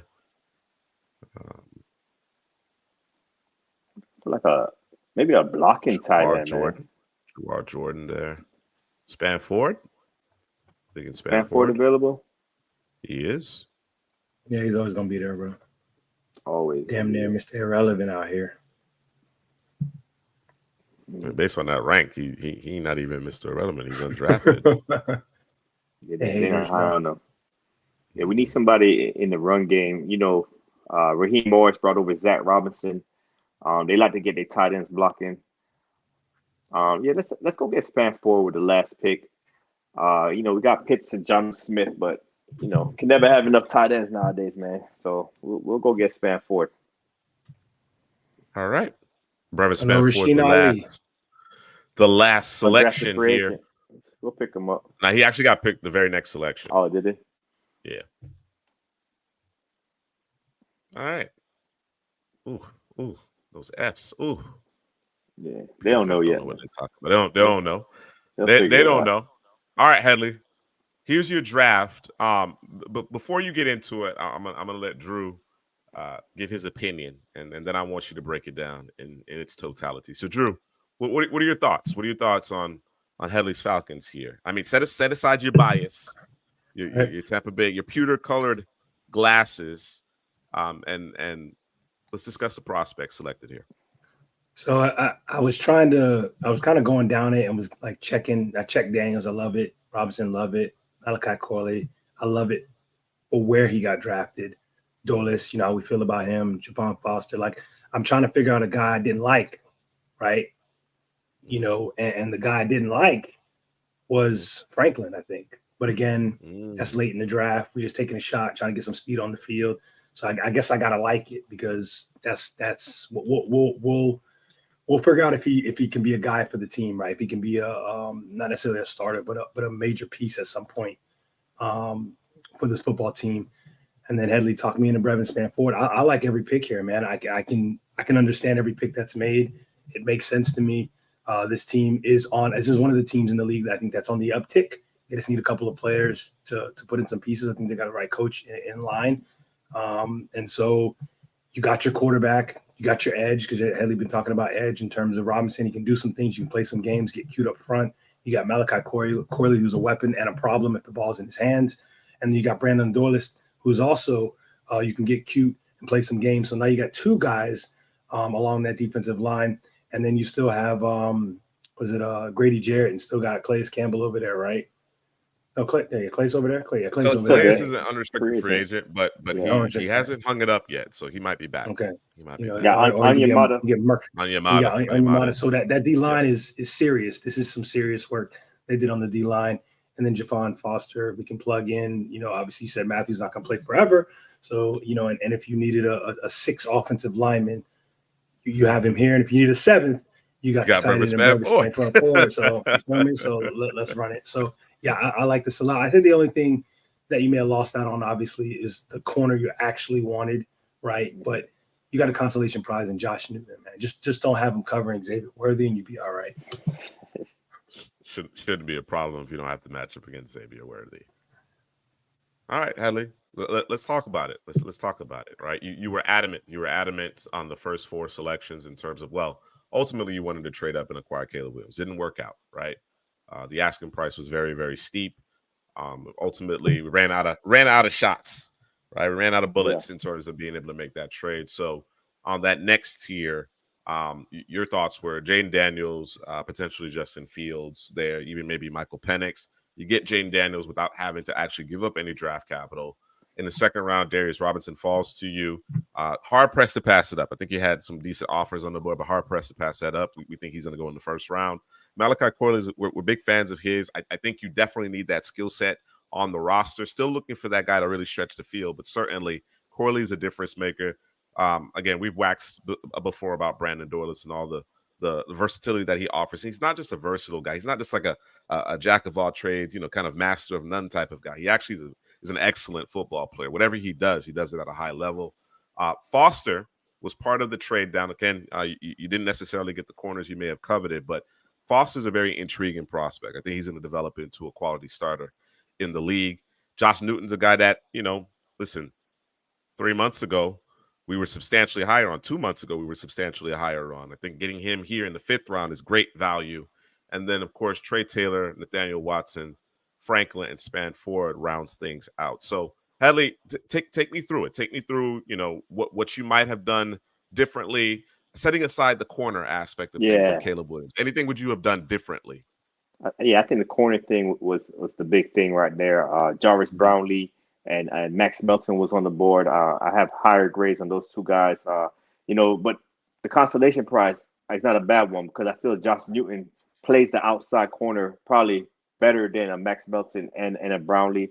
He's big, he's physical, he plays the football. Like I said, the 2022 tape is, I had Newton as a top 5 corner. So, he had a couple bad games in 2023. He's dropping down the board, but the skill set's still there, the size is still there, the ball skills is still there for Josh Newton, and he has inside-outside versatility. What I really love is the Darius Robinson, Brandon Dorlus. Just adding those two guys to the front seven, an improving front seven, going to get Grady Jarrett back on Yamada and Biketti, pass rush on the outside, Caden Ellis in the middle. So just adding those two guys, those are dogs, those are pit bulls, 110% effort on every single play. I love that. And then the offense, man, we had to get the offense right. That was the eyesore last season. We added a franchise quarterback in Jaden Daniels. Accuracy to all 3 levels of the field, deep, intermediate, short. And then we added Malachi Corey, another pit bull on the offensive side of the football. Some compare him to Debo.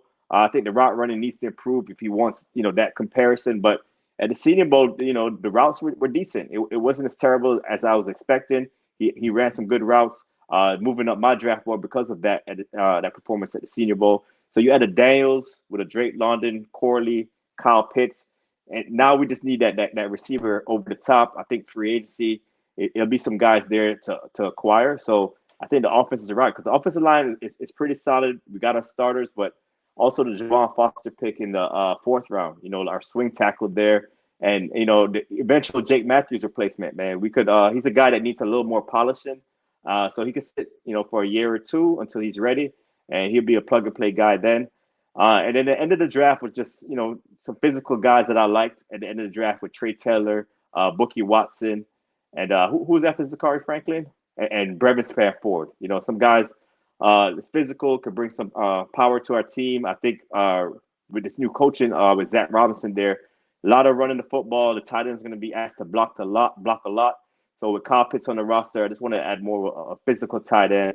And Spanford, he could also, you know, he plays the ball really well. He's tall and he could go up and get it also. So, you know, they graded me B-, man, but this is the A+ draft, man. Take that. And not too many people can block Derek Brown, man. I was just about to say that. Who can block Derek Brown? We still doing that that Jordan Davis over Derek Brown. We still doing that because I never liked it. It wasn't us. It wasn't us. Yeah. It was a community, unfortunately, but it was never us. But yeah, Derek Brown's a monster. And nobody has really had success blocking him on a consistent basis. I'm with Juke. I like it, Headley. I like it. D-Kit mentioned it. The top 4 is nasty, bro. Yeah. The first 4, I respect you sticking to your guns on those first 4 selections because that's an impressive haul. What you did along the down line. I mean, you're adding Darius Robinson, Brandon Dorlus, Onyemata, and Grady Jarrett. That's a problem. That's a problem, right? And I mean, that's a fist fight, bro. All game. So really impressive stuff there. Of course, Malachi Corley is just another playmaker out there. You know, defensive backs aren't going to want to tackle Malachi Corley, bro. He's just going to bounce off of him. So, you know, you got guys who can, you know, catch it short, extension, you know, a short pass, kind of the extension of the running game between he and Bijan Robinson. That gives you a lot of flexibility. Drake London is going to go out there and climb the ladder for you, and Kyle Pitts can stretch the field from the tight end position. Like you mentioned, you just need that guy to really back those safeties off a bit more. So I'm big fans of that. And even if you extend it through the first 6 to 8 picks in particular, I like it. Right? We came away impressed by what Nathaniel Watson kind of got on our radar at the Senior Bowl. Trey Taylor is growing on us collectively, and I think we're still fans of Josh Newton, especially in the 5th round. I think that's great value for Josh Newton, despite some of his struggles in 2023. So I like it. I'm not as, this is just me, right? I wasn't necessarily the GM on this one, but I'm not as heartbroken about missing out on Max Melton and Brownlee, considering that you were able to add Newton and Taylor, effectively Foster and Taylor with those selections. So I like it. I like it a lot. All right. That's going to take us to our final mock draft of the evening, and that features the New York Jets. So as we get prepared for that, Drew, what's your thought process as it relates to the Jets? What do the Jets have to do in order to be successful as it relates to the 2024 NFL draft? They need to fix the offensive line. Got to protect Aaron Rodgers. They also need a safety and need a receiver that's opposite Garrett Wilson. So, you know, there's a lot of teams that need a receiver and a tackle. We can name a couple. You talk about the Titans. You can talk about the Panthers. You can talk about the Jets. I said the Titans already. I think there's one more that's kind of in that same position. I'm drawing a blank here. But yeah, there's a couple. So, but those 2 positions are deep. So is the safety position. So I think the Jets are in a good position to fill those specific needs. Just depends on kind of, you know, if there's guys that they covered, they want to jump up and grab, you know. So, but yeah. As much as this draft has to be about, you know, and we talked about it ad nauseum with respect to Green Bay for a long time, right? I thought Green Bay missed some opportunities to really push their chips to the middle of the table, go all in, right? When Aaron Rodgers was still playing at you know, in his prime and playing at his highest level. You understand what I'm saying? I thought they missed some opportunities throughout his career in Green Bay for that purpose. I'm of 2 minds here. As much as I want to say, okay, we have Aaron Rodgers for maybe 1 more year, 2 max, but 1 year for sure. We need to push our chips to the middle of the table and make this happen, right? Do whatever is necessary, get aggressive, so on and so forth. The Jets don't have a 2nd round pick, right? They certainly don't have their quarterback of the future in place either. You know what I mean? So I wonder, based on how the board is unfolding, we've talked about the depth at the offensive tackle position, which is clearly a need here. Outside of Fashanu and Alt, I know people feel like Fuaga is just a clear-cut top 10 guy. I think he's a top half of the first round kind of guy, right? I'm open to the idea of perhaps trading down in order to add perhaps a second round pick. You understand what I'm saying? If not an additional third round pick here to again not only just lengthen the roster and add depth, but to help add pieces to the final puzzle here as it relates to the Jets making a deep playoff run with Aaron Rodgers, perhaps in the last year of his career. So that's something that I'm certainly going to kind of keep an eye on as we get this draft underway and consider and weigh as we move through the 7-round mock draft. All right. What's going on, Jake? What's crazy is this team defensively, actually, their biggest issue is offense just across the board. The defense actually played really well. Just offense just they got left out. They got left out to dry a few times, and I think that's why you might have seen some underperforming from the Jets. Right. I think they just when you got to go out there and get a stop you know what I'm saying? You can't expect to get more than 10, 13 points, 14 points a game. It's difficult. It's difficult over the course of 17 regular season games to show up each and every single game. So certainly understand why a very talented group may have gotten, may have had some bad outings along the way. That Cleveland game comes to mind, right? They had no answer for Njoku that night, whatever the case may be. It just kind of seemed like they were going through the motion. So certainly not having, I think Trevor Siemian was starting. It was bad. It got to the point where we're like, all right, our season is over. We're just kind of going through the motion. So yeah, I think I think you guys nailed it, man, in terms of tackle and the wide receiver position. And there's a lot of teams, like you said, Drew, Titans, Patriots, that need those two positions. And, I think it's going to come down with this Jets pick. It's the big five. I mentioned it in the first mock draft where it's the 3 receivers and the 2 tackles. If one of those 5 guys could fall to us at pick number 9, then we might have to pull the trigger. Some people have Fuaga in there, so maybe it's a big 6. But Joe Alt, Olu Fashanu, Malik Neighbors, Roma Dunze, Marvin Harrison Jr. That's the big 5 in that wide receiver offensive tackle position. And it'd be hard to pass up on one of those guys if they fall to number 9. And then if all of those guys are not on the board, then the discussion is going to be Fuaga or trade down. So, we'll see how it lands for the New York Jets. And, the defense is sticky, but they have a lot of free agents for the depth pieces. So we got to replenish some of those guys on the defensive side of the football. The starters are fine, except for maybe the safety position. I think they need a starter at safety. But every other position, man, we could get some guys later in the draft to help them out. All right. Let's get her underway. Let me just real quick before I start her up. Joey Nichols, Dontavian Wicks, Zach Tom. Yeah, I like Wicks a lot too, Joey. Yeah.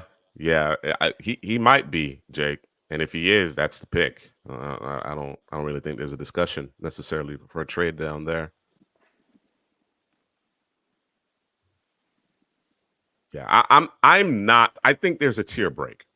I know that the league doesn't seem to feel that way, right? As it relates to Fuaga.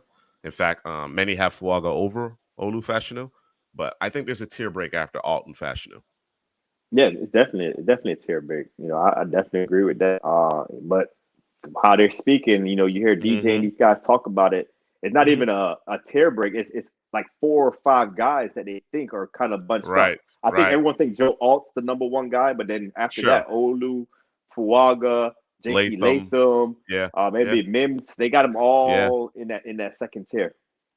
Yeah. All right, let's get her underway. Caleb Williams, Drake May, Marvin Harrison Jr., Cooper DeJean, the 5th overall pick. Oh, Fashanu to the Bears.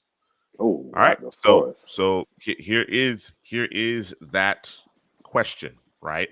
This is the question in terms of whether or not, because there's a clear need. We know that they need to address their offensive line. They need to put 2 to 3 picks into this offensive line, depending on what they do in free agency. Fuaga is commonly thought, maybe the second or third best tackle in this class. Clearly, his skill set works very well with this offense, so there's that to consider. But I think there's enough talent at that position in order to trade down Still get a guy who we can be comfortable with starting day one, and add some more draft capital so we can take more cracks at, again, getting the right players in the building in order to really make this run here with Rodgers in the last year of his deal, effectively. Not really the last year of his deal, but could very well be the last year of his deal. Yeah, I don't disagree with that. I don't disagree with this right here in terms of adding interior defensive linemen as well. It's not necessarily considered at the top of the list, but certainly they could add to that rotation. A guy that can really help plug up there because they can get after the quarterback. They got plenty of guys to do that. Yeah, it's going to be a tough decision here. It seems like Juice, you might be a little lower than Fuaga than the consensus. You know, I'm a big Fuaga fan. I think he's probably the best run blocking tackle in the class. Him and Joe Alt right there at the top for me.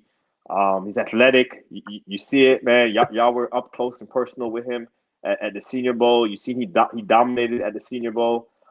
So, you know, the question is, do you think he can play left tackle? Because that's the position that's the biggest need for the Jets right now, that left tackle position. I'm not convinced. I wouldn't say he can't. I wouldn't rule it out, but I'm not. I've seen nothing to convince me of it. And the one thing where and this is the reason why I bring Fuaga back to the pack a little bit, right? I bring him back to the pack a little bit is because I think he has a problem with legitimate speed out of a wide 9 alignment. I've seen it. I saw it live multiple times, even in the run game, which is his calling card, right? I think Fuaga is absolutely a top of the first round guy. That top half of the first round, I absolutely think he's deserving of a selection there. My point is that I don't think it's such a big gap between him, Latham, Mims, you know, even getting into Kingsley. Maybe not necessarily Tyler Guyton. I think Tyler Guyton is a little bit more raw.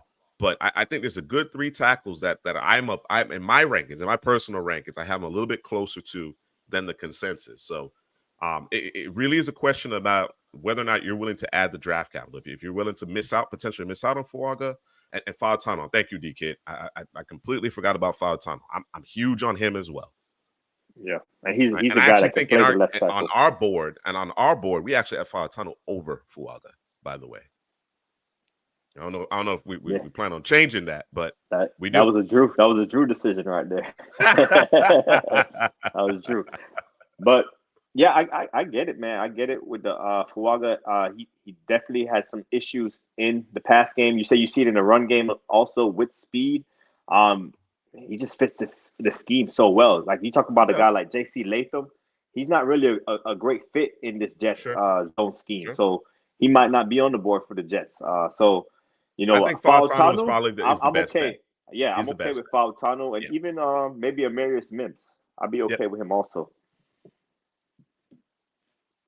Drew, you've been quiet. So what's your thoughts? Barton too, D-Kid. Although I'm viewing Barton as an interior guy. Now we can move Vera Tucker to tackle. You know, it's not as if we can't move him to tackle. Nah, I was y'all talking about Fuaga. My whole mindset was Fautano. So the whole time I was gonna say he's not even in the screen when you pull up those top players. He's not even there yet. So that was my whole thought process. We can let Fuaga ride and we can trade down and grab us Fautano. I'm absolutely okay with that. If we end up with a Mims or we end up with was it Mims and there was one other I forgot, I'd be perfectly fine.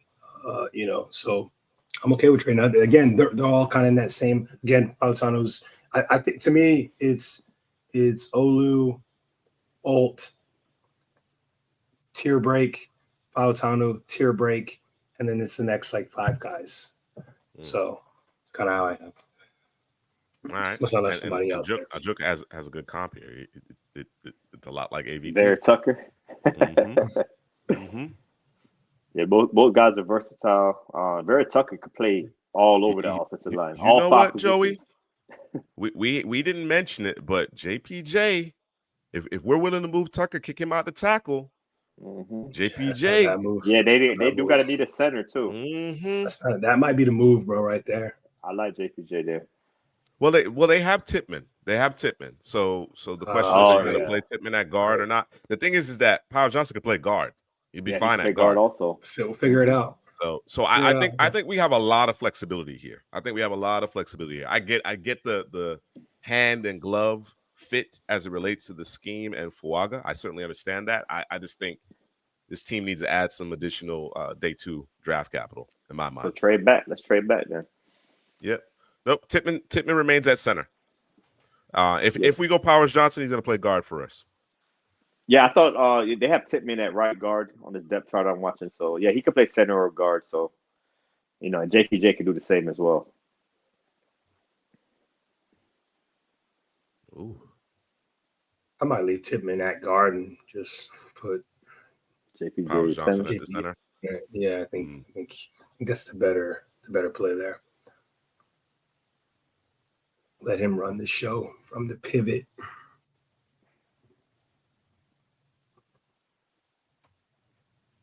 $22, $50, and $97. Drop 12 spots. 22. Yeah, I think from the Eagles. And let me go back to Jacksonville. 17, 48, and maybe 117. Maybe. Yeah, try That's that a better deal. That's a better deal. Do you think this is a better deal at being at 17 versus 22? Yeah. Okay. All right, let me give this one a shot then. Nope. And that makes it what? 89, 83. Let's try it. 17, 48, 5. Ah, there it is. Nice. Let's go. All right. Covered that second round pick. And get you a 5th. Ooh, Mr. Oh, Mr. And his Seacrosky, Seahawks. bro. Come and on. his Seahawks. Mhm. Fautano's still there though, right? No. I mean, Dallas Turner's still here allowed to. This is crazy right now. Hell, might need to trade down again. What's the name? Fautano got picked also? No. No, I think he's still there. The tackle. If the Eagles still talk Yeah. on the Texans, I think the Eagles have moved on. Yeah, I'll take Fautano. Yeah. Philadelphia. No, they don't want to do business with us anymore.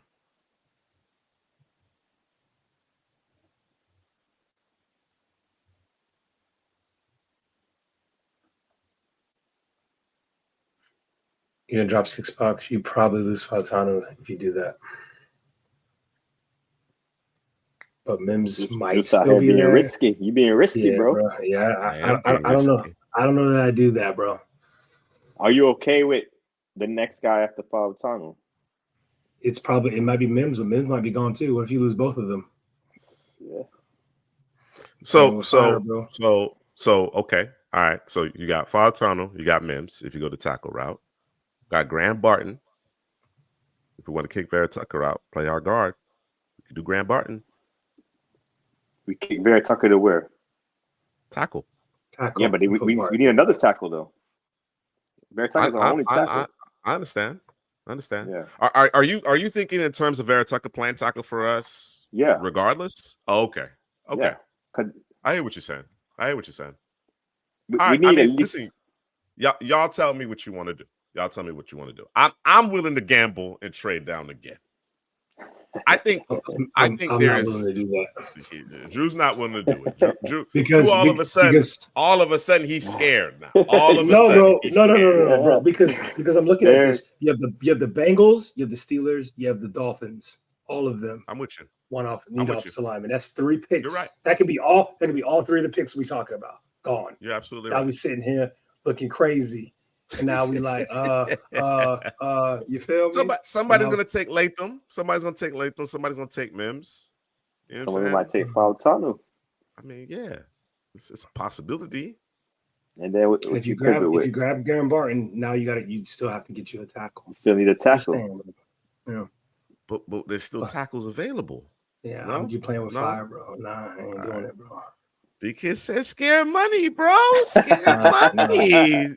Nah, bro. This is one of those situations where you walk into the casino, you've been there 10 minutes, you won a bunch of money, and your dumb ass want to sit and keep playing, bro. Yeah. And Drew's like he said, man, he said Olu, tear break, Fautanu, tear break, then the rest. So I don't think he don't want to risk it, man. That's his third. That's offensive tackle 3. He doesn't want to risk it. So no, we're not gonna risk it. All right. Out here putting everything on black, bro. You know what I'm saying? It ain't even. It's you know what? It's not even black, bro. It's a number, bro. You're just picking a number. The only tackle that was selected was Latham. Hey, man. Whoa. What did you do, man. Juice? We got Troy Fautanu. That's it. That's our drive. No, it's a wrap. I think you only did one round, bro. Apparently, let's run it back. Run that Woo! back. Oh man. Gotta do some editing, man. When you do the team video, gotta do some editing in there. We'll see how this one turns out. No, just leave it in, bro. Leave it in. All good. Boy, say we don't got no stones, man. No stones. No cajonas. Hey man. I democracy, bro. So I'm only 1/3 of CPGM, man. All right. I think we got 7 rounds locked in. All right. So it's a good start right there. Let's start her back up. Yo. Ooh, Olu. Olu's on the board now. Lock it up. See? Lock it up. Yep, See? You ain't gotta do nothing, bro. Lock it up. All right, man. Fashanu is the pick, man. Man, come on. You wanna run it back? No. Olu was? Okay. No. I know you want to trade back. I know you wanted that extra. I do want to trade back. Extra picks. I still want to trade back. I still want to trade back, bro. Let's trade back then. Let's do it. Bengals gonna trade up for Olu. Isn't it? That's why I agreed. It was much more interesting before, man. I agree with DK right there. Yeah. Right? It's how it goes sometimes, man. Nah, we go with the chalk, bro. Chalk.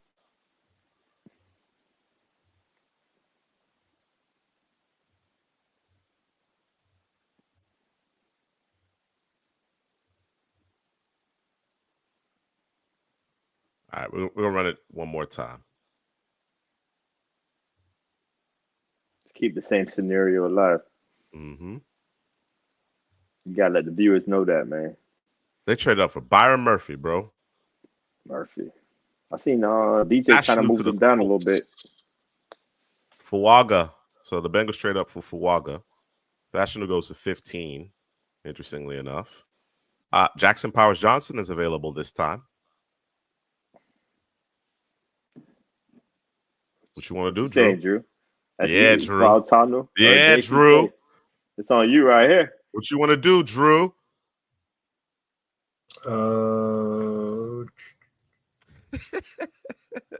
We actually could trade down to the Eagles this time. Yeah, they're not. They don't want to do business because the board is different. All right. I mean, if no one wants to trade, bro, let's just get us some. I mean, Washington wants to trade, but no, we're not dropping that. So. Nah, let me see. Kick rocks, bro. Philly wanna. So, but who you have high on your board, Drew Fautanu or Jackson Powers Johnson? I would say Fautanu. So, and that's a tackle position. Yeah, I think. Can I get them both, bro? Is that possible?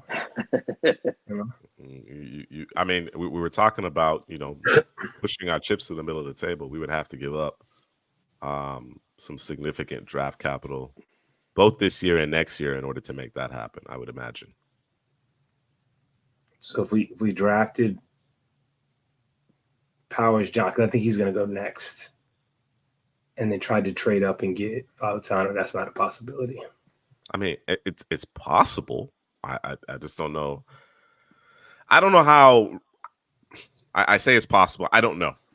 So let me see if the Rams would be interested in doing a deal here.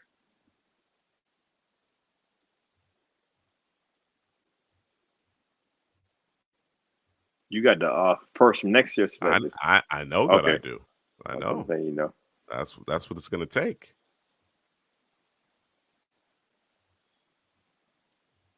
I mean, this epitomizes pushing your chips to the middle of the table for sure.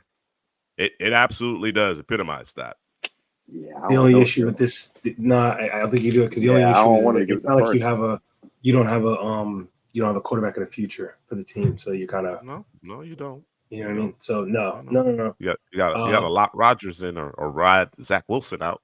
No, he had it, bro. Come on, bro. Come on, bro. Yeah, I'm for taking Fautanu over Jackson Yeah. Powers Johnson here. You know, I'm a big fan of JPJ. I like what he could do, but that tackle position, locking it up right now, and then we figure out, interior position. We can even move Vera Tucker to the interior. I know it still leaves another tackle that we need to have, but it'd be hard for me to pass up Fautanu here. Fautanu. Yeah, I'd agree. Okay. Fautanu is the pick then. Our starting left tackle. I'm going to slow play it. See what happens here.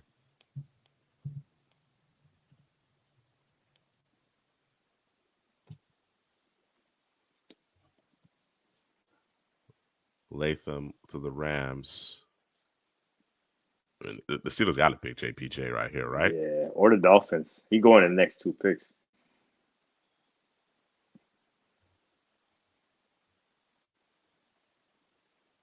Kool-Aid. Dallas Turner. Guess not. So where does JPJ go?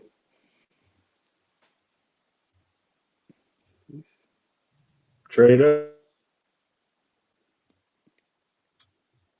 I mean, I don't think the Eagles would actually do it in reality, but listen, the mock draft simulator is like, yo.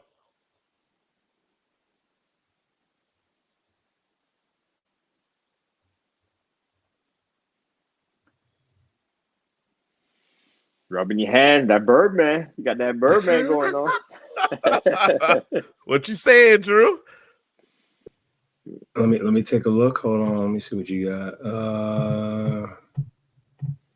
The two that we acquired in the trade down, right, that we didn't have previously, right? We got them from Cincinnati in that trade down, right?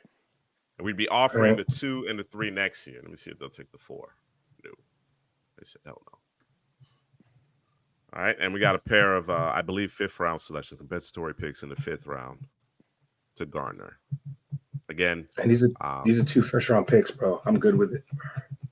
Good with it? Yep. Everybody on board? Okay. Man, I don't know what Howie Roseman's thinking, but I'm gonna do it. I'm gonna do it. The Jets' offensive line went from one of the worst to maybe one of the best in the league with those 2 selections in the first round, Fautanu and Jackson now everybody Powers wants Johnson. to trade up. Everybody wants to trade up now. Ooh, Johnny Newton's still out here. All right. JPJ is the pick. Just take Frazier later. You know, I think Frazier, if I remember correctly, I think I see him going in the first round now. Maybe not in PFF, but that was Jeremiah. Daniel Jeremiah. Yeah, he had Frazier going in the first round as well. Mm-hmm. All right. So we had the 3 Bama players going a row here. What pick was that we traded up for? 22. 22. Jackson Powers Johnson. All right. We keep Aaron Rodgers upright. Now we gotta get him a receiver. Yeah.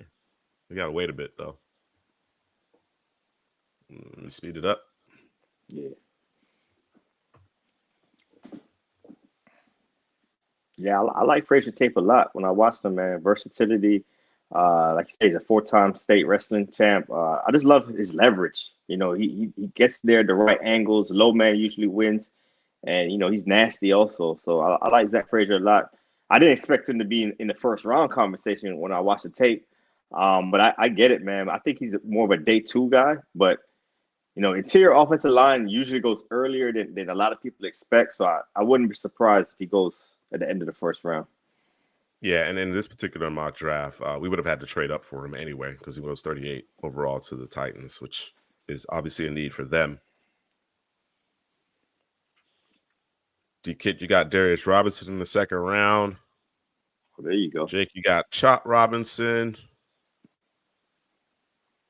Ooh, Kyrie Jackson to the Bucks, 58 overall. Edgerrin Cooper to the Bills. Bills fans don't think they need it, but I'm telling you. We'll get to the Chiefs. Mm. Jamari Thrash to the Penix Panthers. and Trice in the 3rd round. Wow. Oh, you got Keon too, D Kid? All right. Oh, they did it work. Trice doing work. Yeah. All right. So Is here this we the are Malachi at Corley pick? 72. Or is this Brendan Rice pick? It might be the Brendan Rice pick. It might be the Brendan Rice pick. Get you that guy. It that might big be the Brendan Rice pick. Him and Garrett Wilson. Yeah, no argument here from me. I think they definitely need a compliment to Garrett Wilson in this passing game. And as Brendan Rice demonstrated during the Senior Bowl, and it's reflected on his tape as well. That there's just a level of physicality that he brings to the table. He can play your X. Just need to clean up the drops. Not unlike a lot of receivers in the class, but certainly that tenacity and physicality. And I think Rice does a pretty good job of routing guys up too.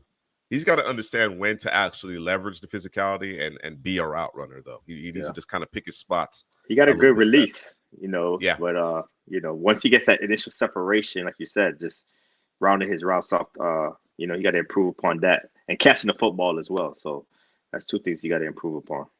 Malik Neighbors, D-Kid. Neighbors, Coleman. Oof. Whoa, they got 2 receivers. Darius Robinson and Michael Penix? No. Juke said Javon Baker over Brendan Rice. Ooh, really? I think Baker's ball skills are superior, but Baker's football IQ needs a lot of work. I don't think he would be ready to contribute to this Aaron Rodgers-led team as soon as Rice. Now you may think Baker has a higher ceiling potentially. We can debate that aspect of things. Definitely, I think he attacks the ball better than Rice. He better ball skills, but I think Rice from a release point in the stem of his route, I think he's superior to Baker. I think Baker is probably a better player at the catch point.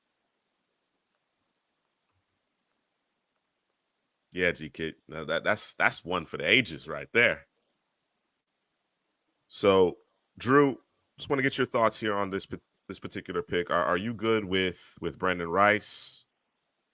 Do you want to explore? Yeah. Well, let's just take a look real quick. Let's want to make sure. Oh, there it is. I figured he was still there. Oh yeah, he needs a safety. All right, you don't see the marquee? Oh, here you already added it. You already added it. There's a glaring need at safety as well. There is. So all right. So let me back out, because if Cam is still there, what's our next pick? 112. Wait, what receiver will we be aiming for? We may need to get aggressive. We may need to get aggressive here. Another trade up. Yeah. Okay, so give me Cam, and then we can talk about the receiver. Okay, did the Falcons add a receiver is the question. Kamari Lassiter and Quinion Mitchell. Wow, Quinion Mitchell went 8th overall. Okay. So we got 2 corners, Mitchell and Lassiter. Yeah. Wow. Yeah. What's doing, bro? What they doing, bro? I'm not sure that there's a need, but it would be kind of redundant, as you mentioned, with Drake London as far as Rice is concerned. I don't think the Lions go receiver. I could be wrong. Stranger things have happened. They went Graham Barton and they need guards, so that makes sense. Christian Haynes, so they basically doubled up there.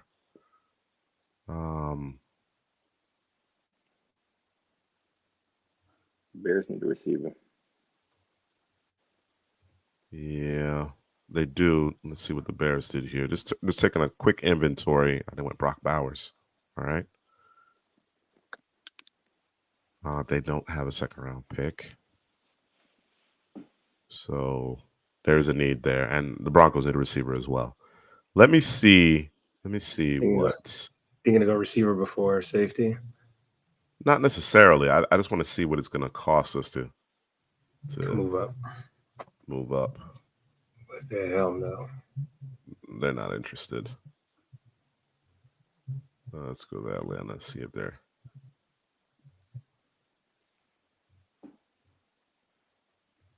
No interest.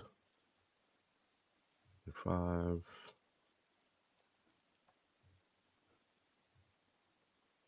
Ooh, you can't get to 72. All right, no real interest here. So it's one or the other. That's what we're looking at.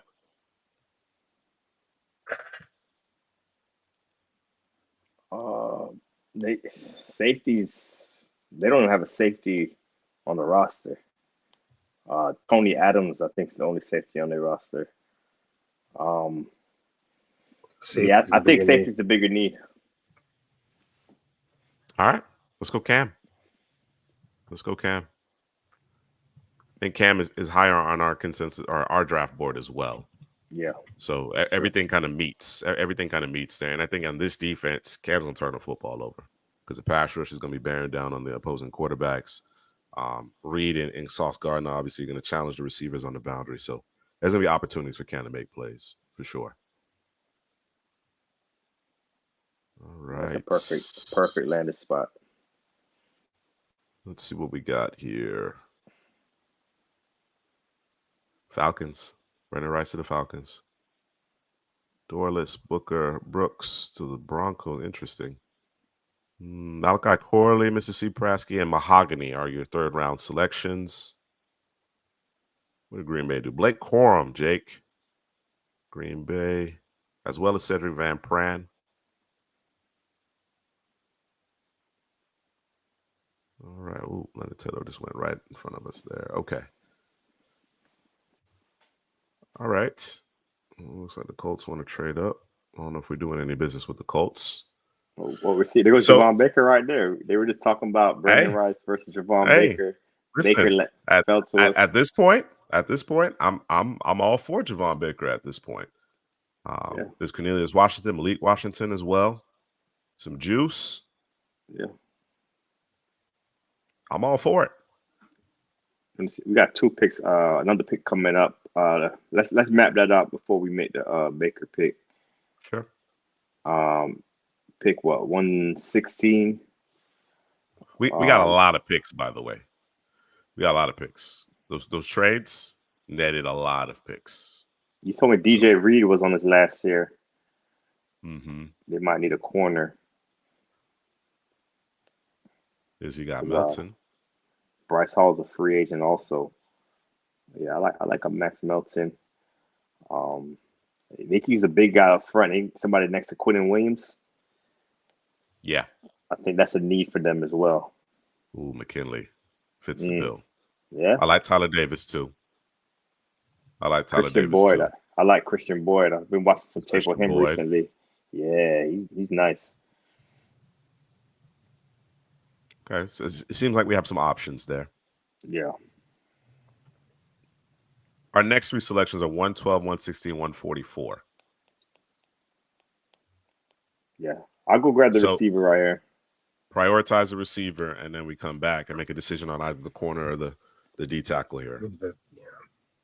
All right. Just quick glance at. I'm surprised Dominic Pooney's still out here.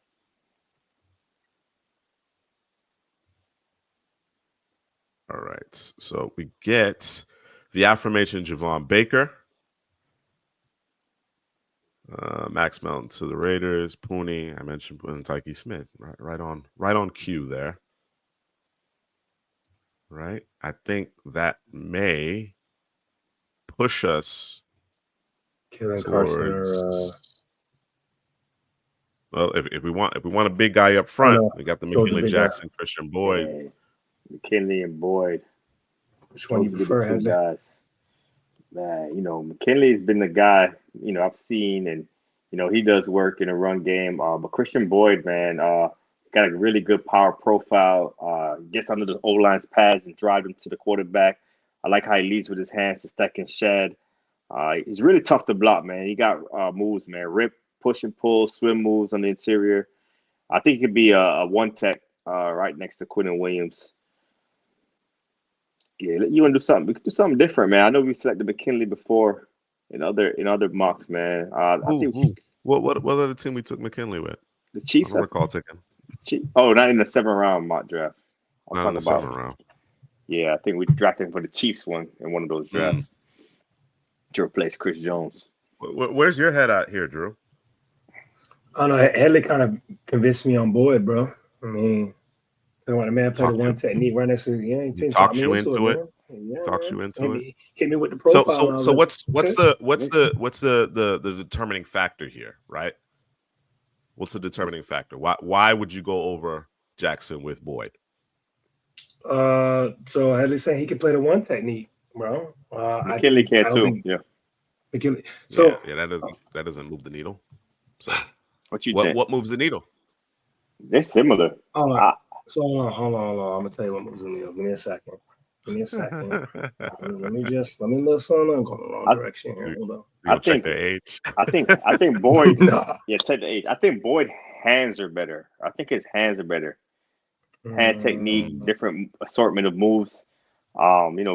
McKinley Jackson wins with kind of, he had a lot of power, but he has some quick twitch abilities, quick from the snap. I think he's better. I think in the run game, I think he improved his pass rushing moves. I think Christian Boyd offers a little bit of both in the run and the pass game. I think the main concern, so the question then becomes: is it enough? Is it enough to tip the balance in favor of Boyd? Because what we're doing here is we're looking for a guy who's gonna help shut down that running game, right? That's pass rush is not a concern. Obviously, having more pass rushes is always a good thing, but that's not a big concern of ours here at this juncture. Yeah, I think they're both pretty good in the run game. Okay. All right. So you want to go with Boyd considering the pass rush upside? Yeah, what you looking at, Drew? Like you researching. I'm looking for their size, bro. What's the size? I think Boyd is like 320, 6'2", 320.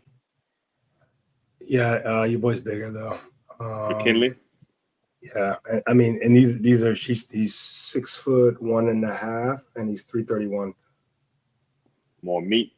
So yeah, and what school is Boyd from? Northern Iowa. So my question is, was he dominating? Level of competition. Nah, he dominated, but the Shrine game, that's where he got on my radar. He really showed out in that Shrine game, in the practices. Man, let's give Boyd some love, bro. What am I talking about him? Give him some love, man.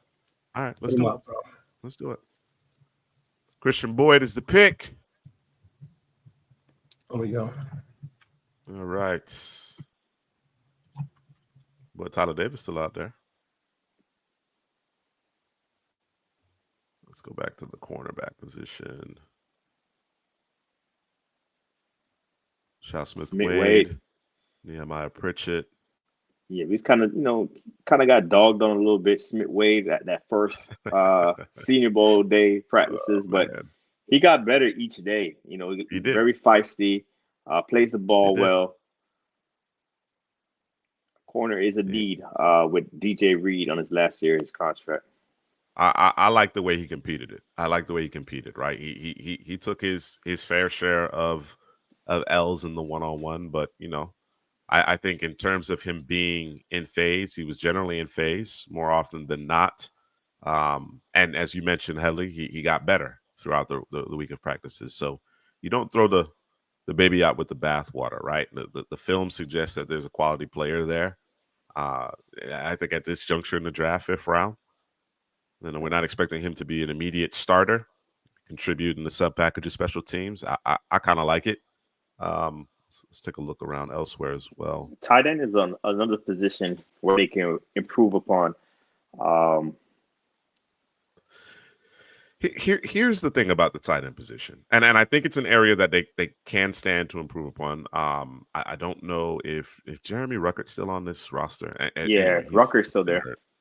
But you have Uzama and Conklin, right?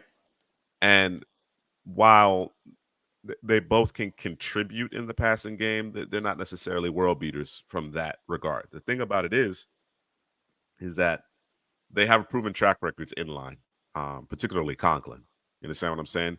So when you're thinking about tight ends and you're thinking about the immediate impact, is it prudent, especially considering that we're trying to push our chips to the middle of the table, to take a rookie tight end who may not necessarily have a significant role in this year at this juncture? I'm not saying don't take a tight end at all, but is it? I'm asking the question: is it prudent to bring in a tight end who may be more adept at catching the football, but may not necessarily have much of a role? Because again, there's responsibilities in line as well. Yeah, that's the scheme that they want the tight ends to block. Correct. And the blocking tight end here, I like how Theo Johnson blocks. He showed his ability pass catching at the Senior Bowl, but on tape, man, I thought he did really well blocking. But that corner, he's the consideration here in my eyes among the tight ends. Theo Johnson is a consideration. What was the corner we were going with? We discussed. Talked about Smith-Wade. Okay. Just want to make sure. I thought that's what it was. Nehemiah Pritchett has that nice size length that you like, though, in that cover 3. That's true. He has solid tape as well. The question is either of them going to be available at 170, 171? So we need to decide who we want to prioritize here. I think we prioritize the corner. Like you said, DJ Reed is on last year's deal, and Bryce Hall is a free agent this season. So I'm not sure if they're going to bring him back. But yeah, you kind of when you talk about Pritchett's size on the boundary and what the Jets like to do on defense, I think that makes more sense than a Smith-Wade. Okay. So I think Pritchett probably be the pick here. All right, let's do Pritchett there. Got that one, Drew? Nehemiah. Yeah, I got you, bro. All right. What transpired after that? Cooper Beebe to the Raiders. Shot Smith-Wade to the Bengals. There's Dalen Hooker. Theo Johnson to the Ravens. What are you doing, Ravens? More tight ends? What are you doing? I would have liked to go Theo Johnson, but the Ravens hated. Let's see here. What we saying with the quarterback position? Aaron Rodgers last year, maybe. Zach Wilson's the backup. I'm not sure you could get one right here, but there's something to consider for these boys.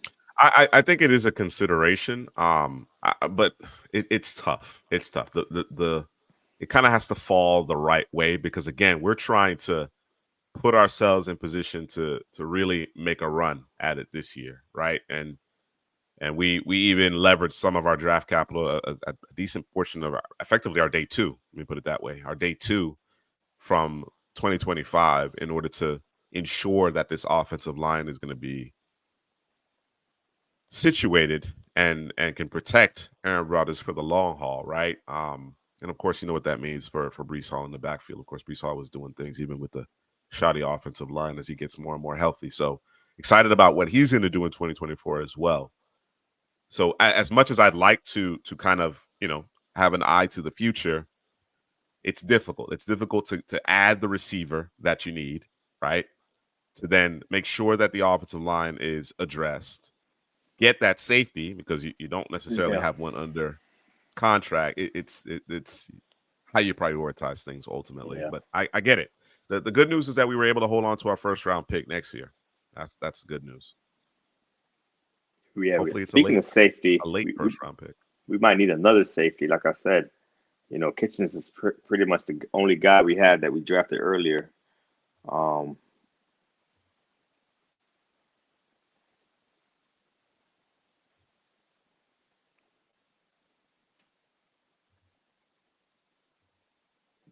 know we added offensive line earlier with Fautanu and JPJ, but you got Javon Foster sitting there. We have an embarrassment of riches over here. Let's talk through our starting 5 as far as the offensive line is concerned. So it'll be Fautanu will be the left tackle. Mm-hmm. We like him at the tackle. Some people want to push him into guard, but we like him at left tackle. Laken Tomlinson, left guard. Jackson Powers Johnson, center. Joe Tittman, right guard. Vera Tucker, right tackle. Right tackle. Okay. Solid. I'm not mad at it. so we don't really have to force No, Javon we Foster. don't have to force it. He's a nice to have, though. He is a nice to have, considering that they've struggled to stay healthy up front. Team Pritchard up with Simpson. Yeah, I think Simpson is a guy that could come down in the box. We got Kitchens over top. The rangy safety. I think Simpson, you can bring him down in the box. He could tackle, fly all over the football field. Not mad at Jalen Simpson here to add a second safety. Not mad at it either. And Jets did that before. Remember when they drafted Mm-hmm. Adams and then Marcus May in the same draft? Jamal Adams and Marcus May. Mosley and Williams are your top linebackers, but we could stand to add a good football player behind them. That's true. Cedric Gray. Injury. Mm-hmm. Was the what D line, bro? What's that look like? Edge. Yeah, right now they got Jermaine Johnson. Bryce Huff is a free agent. Hope they bring him back, but if they don't, then it'll be just Will McDonald, Jermaine Johnson, John Franklin Myers.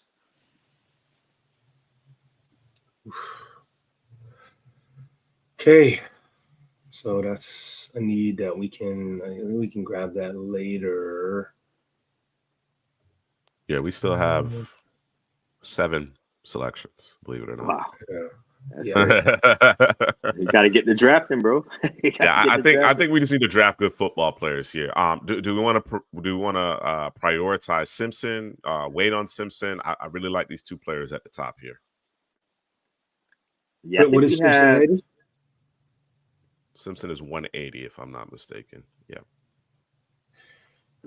Cedric Gray might be higher on our board, right? Than those 3 guys, Foster, Simpson, and Gray. Yeah, Gray would be the high. We have the next 2 picks here, 170 and 171. I'm with Gray and Simpson. Gray and Simpson? All right, I'm good with that.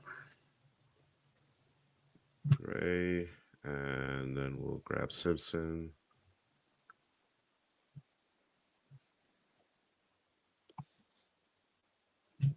Oh, there's my guy right there, Cody Schrader. You know, I was telling Juice, I was watching Schrader. I was like, yo, I see a lot of Kyron Williams in him. Really good in the zone scheme, catch the ball out of the backfield. Not the fastest burner guy, but just real solid, man. I like a lot of those Missouri guys. They were stacked last season. They were. And I actually like Schrader a lot here, had it not been for my guy Abanikanda. Yeah, Izzy.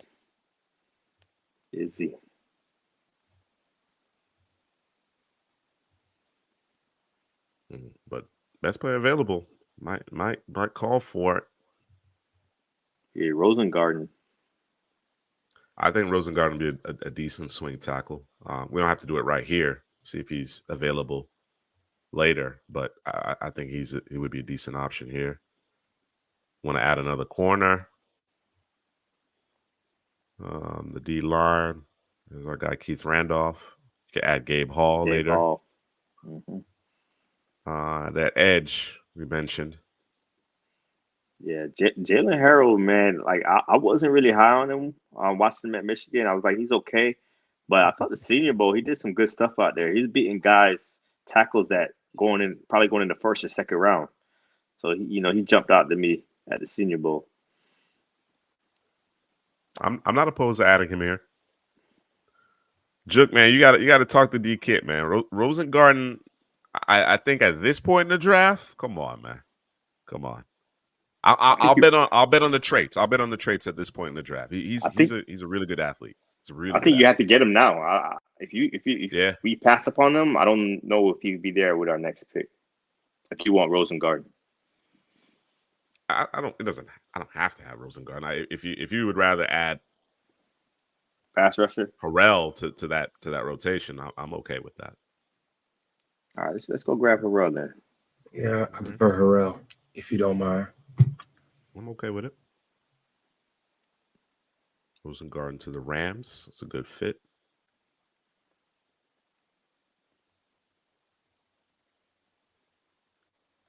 Okay, we got 4 picks. We're gonna be busy. I got you, DK.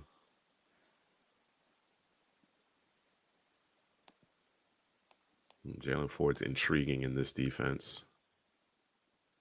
Oh, there's our guy Keith Randolph.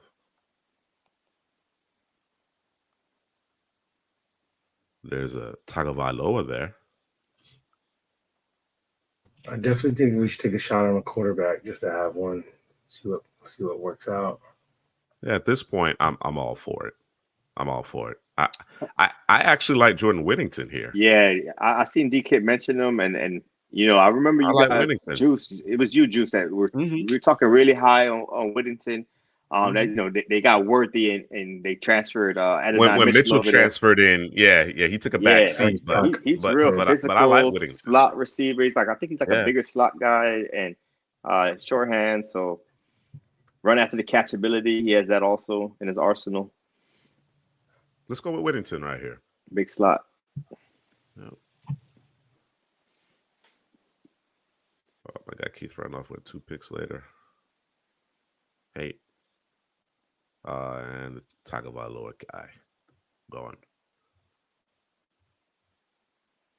Sam Hartman's out there for you, Drew. Sammy. Oh, and Larry. Drew's a Larry guy, bro. He's a Devin Leary guy. Chill. You off that? You off that? Was that was I like. Yeah. that was a year. You got Bookie. We're fans of Bookie. Leighton Robinson, I think at this point is someone to consider. As we're talking about depth, ZTF. Fireball. More teeth to the pass rush. I like Jarius Monroe. I'd like to use one of these 3 picks on Jarius Monroe. All right. So I'm just claiming one of the picks for Jarius Monroe. Otherwise, I'm open to discuss what we do with the last few here. We could do Leighton Robinson. Okay. Robinson. I like him there this late. We could do Monroe. Go down. Who else is on? Bookie Watson could be another one. Did we get that off-ball linebacker? We did. We got Gray. Okay. We Delmar talked about Glaze. tight end earlier. Delmar Glaze. Oh, the tackle from Maryland. Yeah. The swing tackle here. There's Kingsley, interior guy. Kingsley always gonna be there, bro. Yeah. Boys haters. And then your boy Gabe Hall. Caden. Because we did we add who do we add along the D line? Keaton. Your boy from Northern Iowa. Harrell. Oh yeah. Harrell. Boyd. Christian Boyd. And Harrell. Okay. Boyd and Harrell. Yeah. Yeah, I Glaze is intriguing as well. They had him play around, as Juk mentioned. They had him play at a number of different spots there in Mobile. All right. The traits are intriguing at this point. I think we got 3 guys right there. And 2 of his brothers gone, huh? Yeah, right here, 249 to San Fran. You know how Kyle Shanahan likes to collect quarterbacks. Yeah. And do nothing with them. I might go. Well, Glaze gives you a little bit more versatility, so I guess I was thinking Leighton Robinson, but I think Glaze gives you a little bit more versatility. So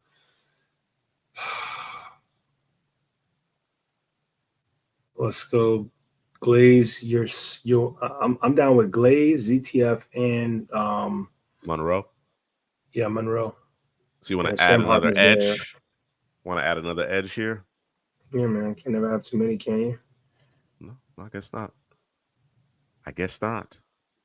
Hadley, you on board? Yeah, I'm with it. All right. So let's go. We'll go in order. Delmar Glaze, ZTF, and then we'll get my guy, Jarius Monroe.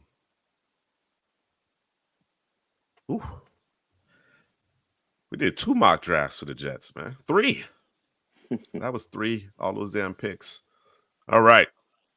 So obviously there was a lot of conversation, and then I'll have to chop that up. A lot of conversation about how we rank these tackles.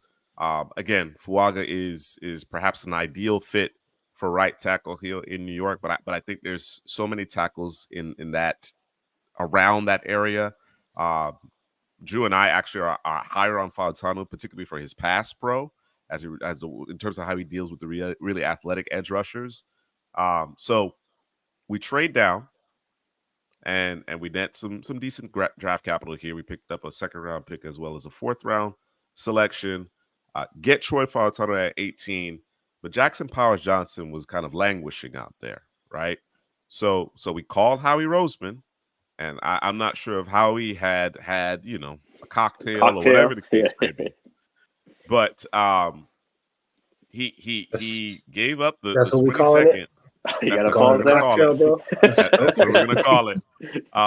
He gave up the 22nd overall pick and traded out of the 1st round entirely. Picked up a 2nd-round pick and a 3rd-round pick in 2025. I guess he assumes that those are going to be relatively high selections in 2025, and we also get back a pair of 5th-round picks, compensatory picks here in 2024. So I think we fleeced them. I think we fleeced them with respect to that.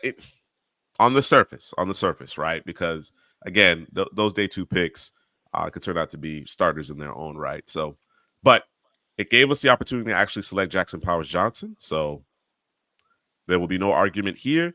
Cameron Kitchens, we were all set to select Brendan Rice here in the 3rd round. I'll pair him up with Garrett Wilson, but I just something told me to check the safeties, and now we get our center fielder, who I think can end up with 5-6 picks his first season, considering the pass rush and the way that the Jets are so physical on the boundary. So that worked out well. And then, of course, Javon Baker, there was a conversation about what Brendan Rice does better versus that of Baker. I think, in terms of the release point and the stem of the route, I give the edge to Brendan Rice at the catch point, and perhaps even after the catch.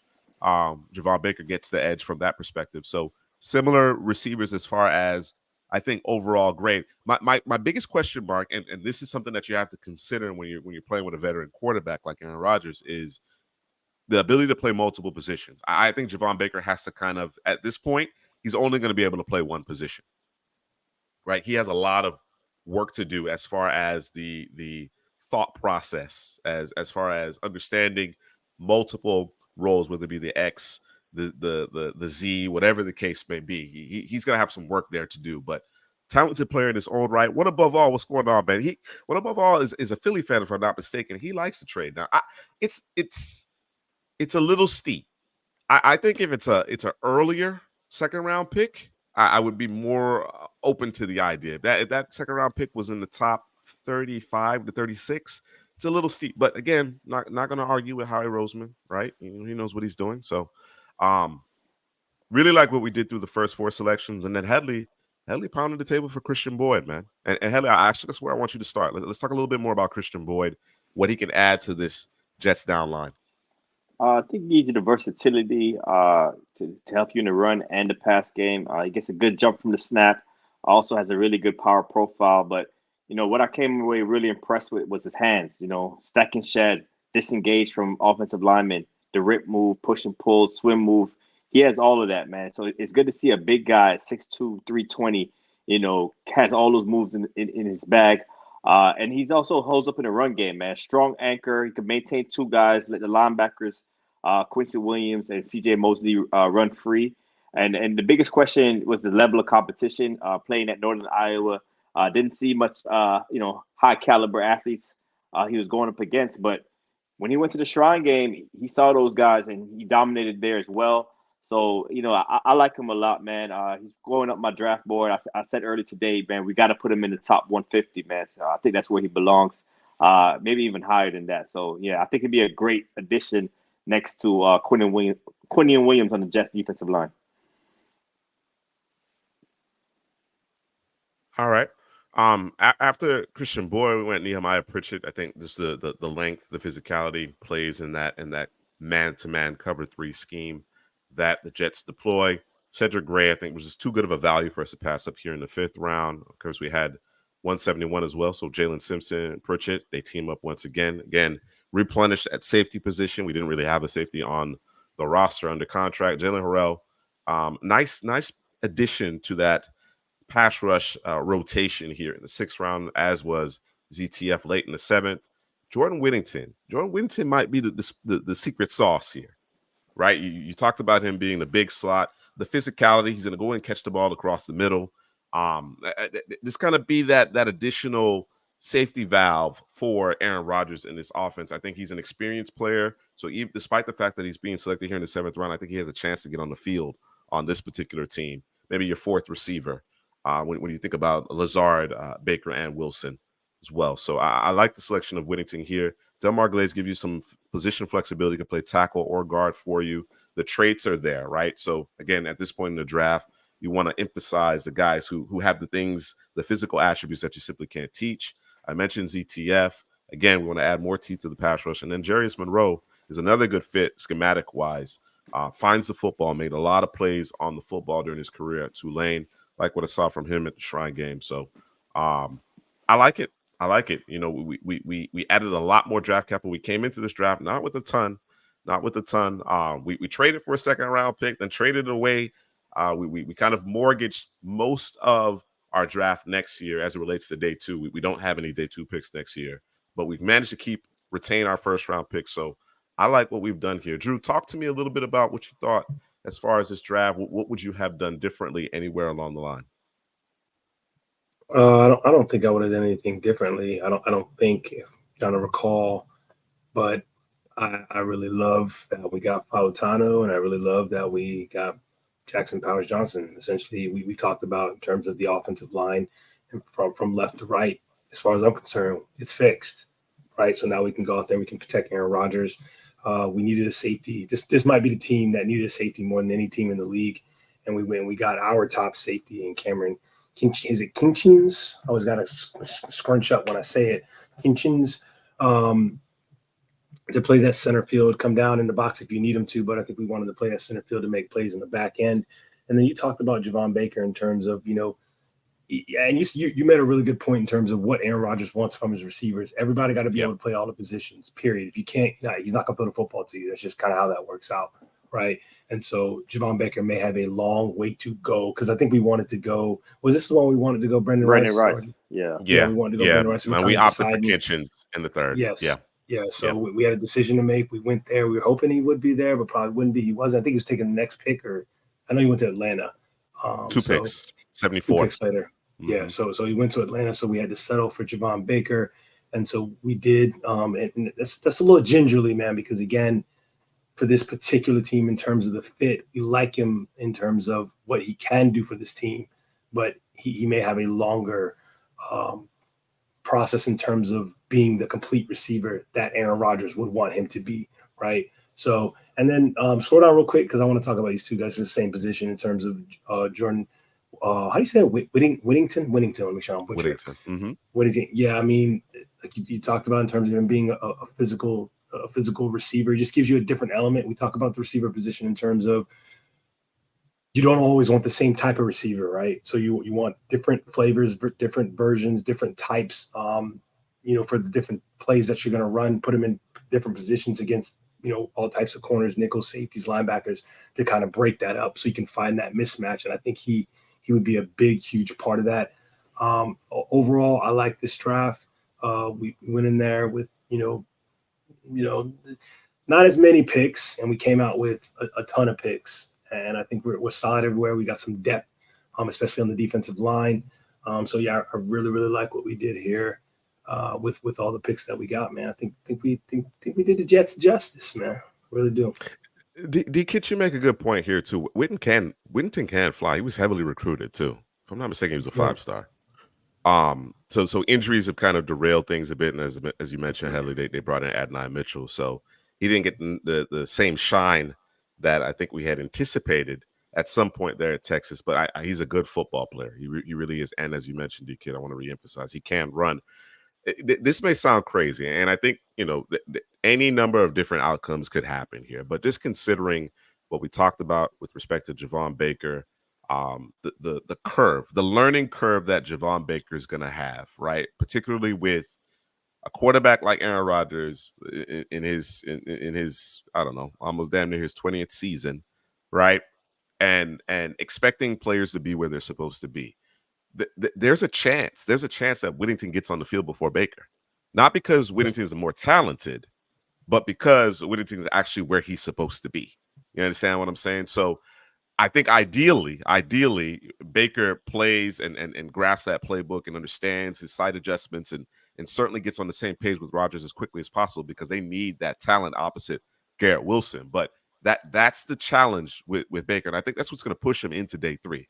I think he has a day 2 skill set, but I just from a the not the football acumen, but the football IQ. I think there's work to be done there. There's one player that stood out to me in particular at the Senior Bowl. He was actually on a mesh route, a shallow drag route, and Penix hits him in the ear hole because he's not looking for the football. As Penix is working through his progressions, he's now checking it down to Baker. Baker, I guess, took himself out of the play because he wasn't looking at the quarterback, and again, he gets ear-holed with a pass from the lefty. So things like that, and on top of that, I don't want to crush Baker. I just want to make sure that we give the context that's necessary here.